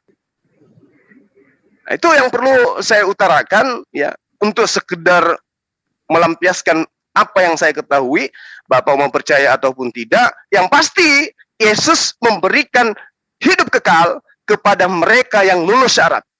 Syarat pertama, wajib hukumnya Bani Israel. Syarat kedua, taat kepada hukum Torah. Syarat ketiga, mengimani dia sebagai nabi utusan Tuhan. Syarat keempat, menjalankan hukum Taurat. Kalau hanya halu, no, diusir sebagai penjahat. Demikian. Ya, terima kasih untuk paparannya yang semangat sekali nih. Jadi tidak menjadi melek lagi nih. Bagaimana, ada tanggapan untuk Bu Indri atau Pak Adi, atau mau diakhiri di sini? Iya, saya akan menanggapi. Oke, silakan. Ya. Menanggapin yang Pak Adi, Pak Juma. Bang Zuma, ya. Ya, tadi Bang Zuma mengatakan bahwa menjelaskan Matius 7 ayat 21 sampai 23, bukan setiap orang yang berseru kepada Tuhan Tuhan yang akan masuk dalam kerajaan surga, melainkan mereka yang melakukan kehendak Bapa. Nah, jadi kalau kehendak Bapa adalah menyembah Bapa di dalam roh kebenaran, seperti kata Yesus di dalam Yohanes 15, sehingga kita mesti menyembah kepada Bapa saja. Dan Bang Zuma tadi juga mengatakan bahwa menilik dari Matius 7 ayat 21 sampai 23, mungkin dikatakan tidak ada jalan. Tetapi saya akan menyanggah di dalam Yohanes 14 ayat 6, Yesus berkata, "Akulah jalan dan kebenaran dan kehidupan. Tidak seorang pun akan sampai kepada Bapa jika tidak melalui aku." Kalau kita mau sampai kepada Bapa, Sang Pencipta, Dia yang bernama YHWH, itu harus melalui Yesus Kristus. Dan juga saya akan membaca di dalam Kisah pasal 4 ayat 12. Di sini dikatakan bahwa keselamatan tidak ada di dalam siapapun. Saya bacakan ya. Kisah Para Rasul pasal 4 ayat 12, dan keselamatan tidak ada di dalam siapapun juga selain di dalam Dia, Yesus. Sebab di bawah kolong langit ini tidak ada nama lain yang diberikan kepada manusia. Ya. Jadi ini digarisbawahi. Sebab di bawah kolong langit ini tidak ada nama lain yang diberikan kepada manusia. Manusia ini manusia Yesus Kristus, yang olehnya kita dapat diselamatkan. Ya, sehingga ini meneguhkan Yohanes 14 ayat 6 bahwa Yesus Kristus adalah jalan kebenaran dan kehidupan, yang disampaikan oleh Yohanes itu betul. Tidak ada seorang pun yang akan sampai kepada Bapa jika tidak melalui aku. Jadi sesuai dengan Kisah Para Rasul 4 ayat 12, sebab di bawah kolong langit ini tidak ada nama lain yang diberikan kepada manusia yang olehnya kita dapat diselamatkan. Dan juga mohon permisi, saya akan memberikan juga ayat dari Al-Quran, Az-Zukhruf, ya, ayat yang ke-61, Az-Zukhruf 61. Dan sesungguhnya Isa itu benar-benar memberikan pengetahuan tentang hari kiamat. Karena itu janganlah kamu ragu-ragu tentang kiamat itu dan ikutlah aku. Inilah jalan yang lurus. Berarti ini ada kesesuaian jalan yang lurus di dalam Isa dengan Yohanes 14 ayat 6. Akulah jalan dan kebenaran dan kehidupan. Dan ini juga diterangkan oleh Kisah Rasul-Rasul pasal 4 ayat 12, bahwa di bawah kolong langit ini tidak ada nama lain yang diberikan kepada manusia Yesus yang olehnya kita dapat diselamatkan. Jadi benar-benar Yesus dan Isa, dia adalah jalan keselamatan. Ya, baik, saya kembalikan ke host. Ya, baik. Terima kasih. Sebelum ditanggapi, Bang Bima, Oke. saya mau Silakan. sapa dulu Umi Rifa. Assalamualaikum, Umi Rifa. Nyimak, Umi Rifa. Waalaikumsalam. Lanjut nyimak. Oh ya, oke. Baik, Gurunda silakan ditanggapi Saudara Indri, silakan. Oke. Jadi diterangkan menyembah di dalam roh dan kebenaran. Menyembah dalam roh artinya khusyuk, betul-betul ikhlas, mengikutkan penyembahan prosesi ibadah dari unsur rohani kita. Bukan hanya perbuatan jasad saja. Hanya ingin ria, hanya ingin dibilang, hanya mau dilihat seperti orang Farisi. Tetapi menyembah dalam roh betul-betul ikhlas. Roh kita harus ikut menyembah tunduk pada Allah. Lalu menyembah dalam kebenaran adalah melakukan prosesi ibadah berdasarkan ketetapan, aturan, dan hukum-hukum Tuhan. Bukan asal semaunya saja. Berarti harus dengan syariat. Ada perintah. Menyembah seperti yang dicontohkan oleh Yesus, takbir, sujud, ya, puasa, itu semua harus dilakukan dengan kebenaran. Berdasarkan dalil dalam kitab suci yang diperintahkan dalam prosesi penyembahan kepada Sang Tuhan. Itu yang pertama. Kedua, jika mau sampai kepada Bapa harus melalui Yesus. Betul. Valid itu. Tak diragukan lagi. Jadi nggak boleh melalui selain daripada Yesus. Harus melalui Yesus. Amin. Makanya diterangkan di dalam As-Sukhrub yang saudari saya bacakan tadi, itu sudah benar itu. Wa innahu la ilmul lis-sa'ah fala tamtarunna biha wattabi'un hadza siratul mustaqim. Sangat betul. Harus melalui Yesus. Makanya umat Islam itu harus mengimani Yesus itu adalah Nabiullah. Dia adalah Rasulullah, jangan yang lain. Kalau lain berarti tak melalui Yesus itu. Lalu kemudian ketika umat Islam mengimani Yesus, Yesus mengajarkan akan datang sosok penolong lain yang akan mengajarkan segala sesuatunya. Nah, di ayat tadi, wa innahu la ilmul lis-sa'ah, Nabi Isa alaihissalam diterangkan dia Yesus itu diutusnya dia sebagai pertanda akan datangnya hari kiamat. Bukan bahwa Yesus itu mengetahui hari kiamat. Lalu diterangkan, karena itu janganlah kamu ragu-ragu tentang kiamat. Dan ikutilah aku. Inilah jalan yang lurus. Lalu kalau diikuti Yesus itu kayak mana? Baca data selanjutnya. Apa yang diterangkan oleh Yesus ketika dia diikuti?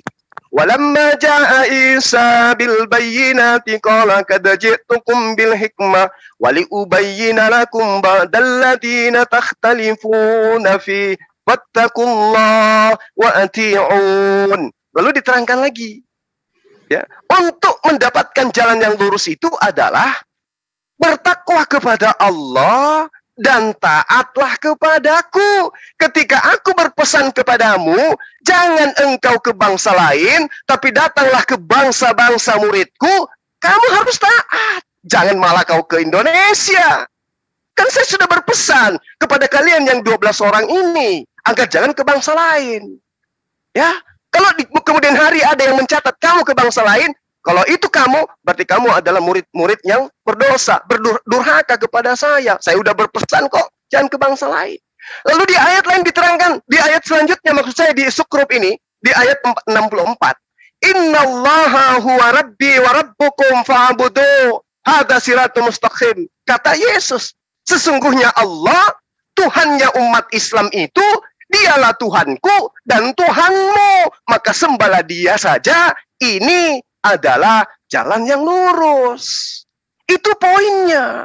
Jadi ketika Mbak Indri mengatakan tidak ada keselamatan tanpa melalui Yesus, saya kudu tepuk tangan buat ibu. Itu udah benar itu. Maka umat Islam kudu wajib mengimani Yesus. Yesus itu adalah nabi. Dia bukan anak haram, dia bukan anak zina, dia bukan orang terkutuk di atas tiang salib, tetapi dia adalah anak laki-laki yang dicipta oleh Allah, diangkat derajatnya sebagai laki-laki yang suci. Maka dia mengajarkan kepada Bani Israel, Innallaha huwa rabbi wa rabbukum fa'budu. Perintahnya Yesus kepada Bani Israel, sembah hanya kepada Allah, percaya kepada Allah. Tetapi lagi-lagi ketika dia datang, dia ditolak oleh Bani Israel. Dia ditolak, dia diusir, bahkan mau dibunuh oleh Bani Israel. Oleh karena itulah kemudian Al-Quran datang meluruskan apa yang dilakukan oleh orang-orang Yahudi terhadap Nabiullah Isa alaihissalam. Innallaha huwa rabbi wa rabbukum fa'budu hadza siratul mustaqim. Makanya tadi ada Yesus mengusir orang-orang yang beragama tidak berdasarkan atas kehendak Allah, tidak berdasar atas kehendak Bapa. Diusir mereka itu, bermujizat pakai nama Yesus. Wah, bangga mereka. Apalagi dia kemudian bernubuat demi nama Yesus, bangga mereka. Tapi ternyata semua itu sia-sia, kata Yesus. Bahkan dikatai penjahat. Kenapa?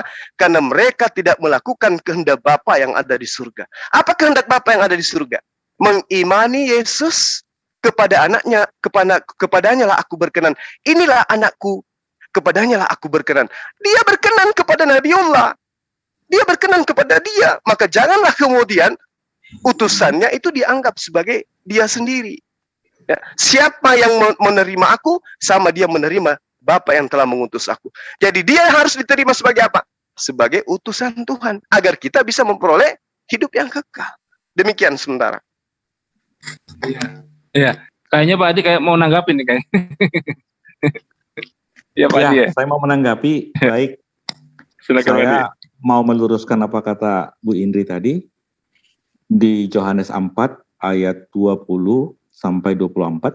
Nenek moyang kami menyembah di atas gunung ini, tetapi kamu katakan bahwa Yerusalemlah tempat orang menyembah. Kata Yesus kepadanya, percayalah kepadaku, hai perempuan, saatnya akan tiba bahwa kamu akan menyembah Bapa, bukan di gunung ini dan bukan juga di Yerusalem. Kamu menyembah apa yang tidak kamu kenal, kami menyembah apa yang kami kenal, sebab keselamatan datang dari bangsa Yahudi. Tetapi saatnya akan datang dan sudah tiba sekarang bahwa penyembah-penyembah benar akan menyembah Bapa dalam roh dan kebenaran, sebab Bapa menghendaki penyembah-penyembah demikian. Allah itu roh, dan barang siapa menyembah dia harus menyembahnya dalam roh dan kebenaran. Yang bisa menyembah Bapa dalam roh adalah orang yang telah dilahirkan kembali dan dilahirkan dari air dan roh. Yohanes 3 ayat 3, Yohanes 3 ayat 5. Kalau belum lahir kembali, belum dilahirkan dari air dan roh, tidak akan bisa menyembah Bapa dan rohani. Apa itu dilahirkan kembali? Di baptisan itu, Roma 6 ayat 3 sampai 5. Tidak tahukah kamu bahwa kita semua yang telah dibaptis dalam Kristus telah dibaptis dalam kematiannya? Dengan demikian kita telah dikuburkan bersama-sama dengan dia oleh baptisan dalam kematian, supaya sama seperti Kristus telah dibangkitkan dari antara orang mati dan oleh kemuliaan Bapa, demikianlah juga kita akan hidup dalam hidup yang baru. Sebab jika kita telah menjadi satu dengan apa yang sama dengan kematiannya, kita juga akan menjadi satu dengan apa yang sama dengan kebangkitannya.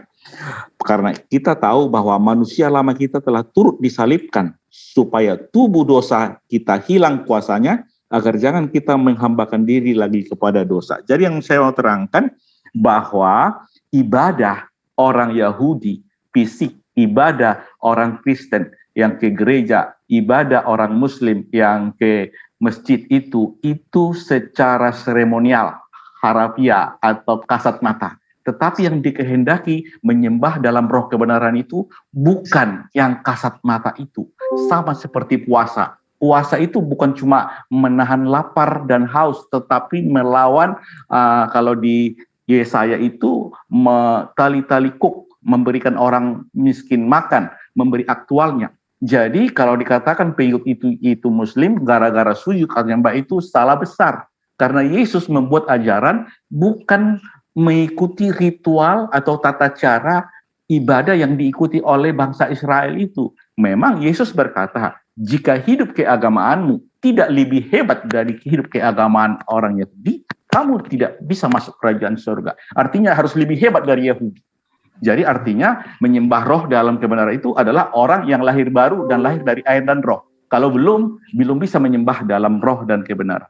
Untuk saksi Yehova memang saya pernah ikuti, saya lebih respect kepada mereka, karena dulu mereka sebelum zaman Gus Dur, mereka dianggap tidak boleh mendirikan gedung sama sekali, karena mereka dianggap sesat saat itu. Karena Presiden Gus Dur mengizinkan, mereka sudah memiliki gedung sekarang. Karena mereka 2-3 orang pergi memberitakan, menjadi saksi, bagi-bagi traktat. Semua mereka rela mengatakan itu sesuai dengan keyakinannya. Saya bangga di situ secara spiritnya, semangatnya. Tetapi hanya yang tidak sesuai dengan iman saya, bahwa Yesus itu hanya utusan. Seperti itu. Bukan Tuhan itu sendiri. Di situ bedanya. Tetapi kalau perintah Yesus mereka lakukan, hanya bedanya sedikit saja sebenarnya dengan kami. Tapi tidak mengapa, saya enggak dalam kapasitas menyalahkan siapapun, baik Muslim maupun saksi Yehova. Dalam konteks ini saya tidak salahkan, tetapi apa yang saya imani sudah saya lakukan, saya aplikasikan. Saya tidak perlu marah kalau orang berbeda dengan saya, karena firman Tuhan berkata di Yohanes 1 ayat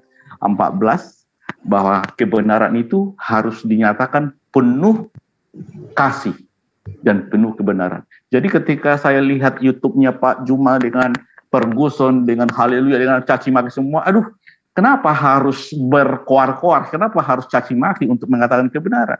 Kalau itu benar, katakan aja itu benar. Kalau itu salah, katakan itu salah. Itu saja. Makasih. Sekian. Baik, untuk narasumber, ini saya berikan 1 kali putaran ya. Habis itu kita akhiri, kemudian kita untuk di closing ya. Mungkin dari Bu Indri atau Bang Juma 1 kali putaran. Habis itu langsung kita closing ya. Begitu. Bu Indri ada tanggapan atau langsung closing? Ya, saya akan menanggapi dari Pak Dr. Adi. Terima kasih untuk penyampaian yang sangat santun kepada saksi Yehova. Saya mewakili saksi Yehova di sini karena selama ini memang kami ditanggapi dengan negatif dengan teman-teman sejawat ya, maksudnya teman-teman sesama Kristiani, dan kami memang tidak diakui oleh mereka. Tetapi terima kasih kepada Dr. Adi sudah memberitahu publik bahwa saksi Yehova memang sudah legal ketika pemerintahan Gus Dur waktu dia menjabat sebagai presiden. Sehingga saksi Yehova sudah resmi menjadi Kristen di Indonesia yang legal. Dan terima kasih juga dengan komen yang sangat menyejukkan, tidak mempermasalahkan masalah keyakinan yang beda-beda sedikit, karena kami memang lebih mendetail dalam melihat seluruh firman Tuhan, karena Injil sangat sulit dan rumit untuk dipahami, maka kita harus berhati-hati satu demi satu, bagaikan kita memasang puzzle, dan puzzle firman Tuhan ini tidak bisa bertabrakan satu dengan yang lain. Jika puzzle-nya ingin dipasang dengan rapi dan harmoni, maka satu dengan yang lainnya kita bisa secara harmoni menerima dari Torah, Kejadian sampai Zakaria, dan Injil Matius sampai Injil Wahyu. Nah, seperti itu saya sangat menghargai dan sangat senang sekali hari ini bisa berhadapan dengan Dr. Adi dan Bang Zuma. Saya berbahagia sekali, dan kita bisa melaksanakan diskusi dengan manis, dengan indah, dan kita bisa berbagi pendapat dan bisa berbagi apa yang kita percayai, kita bisa utarakan di sini, tetapi tidak untuk saling menghujat, melainkan kita bisa hidup bersama-sama, saling mengasihi, saling mendukung satu dengan yang lain, supaya kita bisa menjadi manusia yang baik, berguna bagi nusa dan bangsa, dan kita bisa saling rukun satu dengan yang lain, begitu melaksanakan seperti falsafah di Indonesia ya. Jadi kita walaupun berbeda-beda suku, agama, dan bahasa, Iya, bahasa suku Bhinneka Tunggal Ika, ya seperti itu. iya, setuju Bu Indri. Ya, Iya. terakhir mungkin dari Gerunda, itu ini nanti langsung kita tutup. Silakan Gerunda.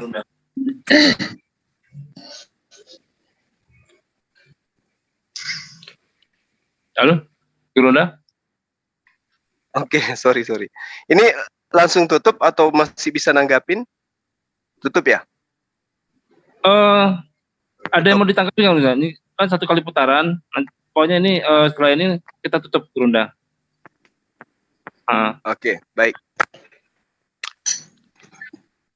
Saya hanya ingin menyikapi yang diterangkan oleh saudara kita Pak Dokter tadi ya, yang di dalam Yohanes 4 itu membahas tentang tanya jawab Yesus dengan seorang wanita Samaria. Sehingga dikatakan di nomor 22-nya bahwa kamu menyembah apa yang tidak kamu kenal, kami menyembah apa yang kami kenal. Sebab keselamatan datang dari bangsa Yahudi. Ketika Yesus mengatakan itu, dia sedang berbicara dengan orang Samaria ini. Lalu kemudian yang saya tangkap di sini, Yesus mendudukkan dirinya segolongan dengan Bani Israel, menyembah kepada esensi yang dikenal oleh Yesus. Berarti Yesus adalah menyembah Tuhan. Saya kira begitu dari saya, Dek. Nanti closingnya atau langsung aja saya closing ya. Ya, silakan Gerunda, langsung di closing. Baik, sahabat-sahabat saya, baik dari Kristen maupun Saksi Yehova. Pertama saya minta maaf kalau ada kata-kata saya yang kurang berkenan. Di dalam dunia debat memang seperti itulah adanya. Terkadang lawan diskusi kita memaparkan sesuatu yang tidak sesuai dengan apa yang ada di hati kita, tapi kita harus maklumi itu. Layaknya saya juga belajar untuk memahami apa yang kemudian sahabat-sahabat sampaikan. Karena terkait dengan hal iman, ya kita nggak bisa memaksakan apapun itu, karena itu ada kepercayaan yang mendasar pada diri kita masing-masing. Hanya tugas saya di sini menyampaikan iman saya dan pemahaman saya terkait dengan Nabi yang datang kepada Bani Israel, bahwa diterangkan oleh Allah, Innallaha huwa rabbi wa rabbukum fa'budu, bahwa Nabi yang datang kepada Bani Israel itu pernah mengajarkan kepada Bani Israel, sesungguhnya Allah itu adalah Tuhanku dan Tuhanmu. Nah ini saya suarakan lagi kembali karena ini seirama dengan apa yang diterangkan oleh saudara kita Pak Dokter tadi. Kami menyembah apa yang kami kenal. Artinya seirama dengan data ini bahwa Allah itu adalah Tuhanku dan Tuhanmu. Nah karena itulah kemudian ketika kami umat Islam itu selalu berdialog, lalu kemudian mengait-ngaitkan antara apa yang kemudian diimani oleh sahabat, itu karena ada beberapa faktor. Yang pertama, di kitab sahabat kita Kristen itu ada kata Allah, ya. Bahkan dulu ada kata Nabi Isa, kemudian ada Rasul, dan ya istilah-istilah yang prinsip di Al-Quran itu hampir ada di dalam Bible. Lalu kemudian memang terkait dengan itu, Al-Quran jelas bercerita tentang ahli kitab, dalam hal ini adalah orang yang mengaku bahwa mereka memiliki kitab yang dibawa oleh para nabi kepada Bani Israel. Artinya suka atau tidak suka, ya kita memang harus selalu berdialog. Tinggal kedewasaan kita di dalam menerima hal yang tidak baik menurut kita. Ya, artinya bahwa saya juga pun belajar bagaimana bisa memahami teman-teman Kristen di dalam berdialog. Karena itulah kemudian saya sampai hari ini masih akrab bersahabat dengan teman-teman seperti Aderion. Ya kami sering canda-candaan. Aderion selalu minta foto untuk diedit. Saya kirim foto saya dieditnya sama dia. Nah itu biasalah itu kalau dalam dunia debat. Jadi ketika kita berbicara mengenai agama keyakinan, ya kita memang harus tegas supaya jelas Islam Islam, Kristen Kristen, saksi Yehova. Itu harus tegas, tidak boleh abu-abu. Demikian dari saya. Sekali lagi saya berterima kasih dan saya minta maaf kepada Pak Adi ya kalau ada kata-kata saya yang kurang berkenan. Itulah saya Pak, saya manusia biasa.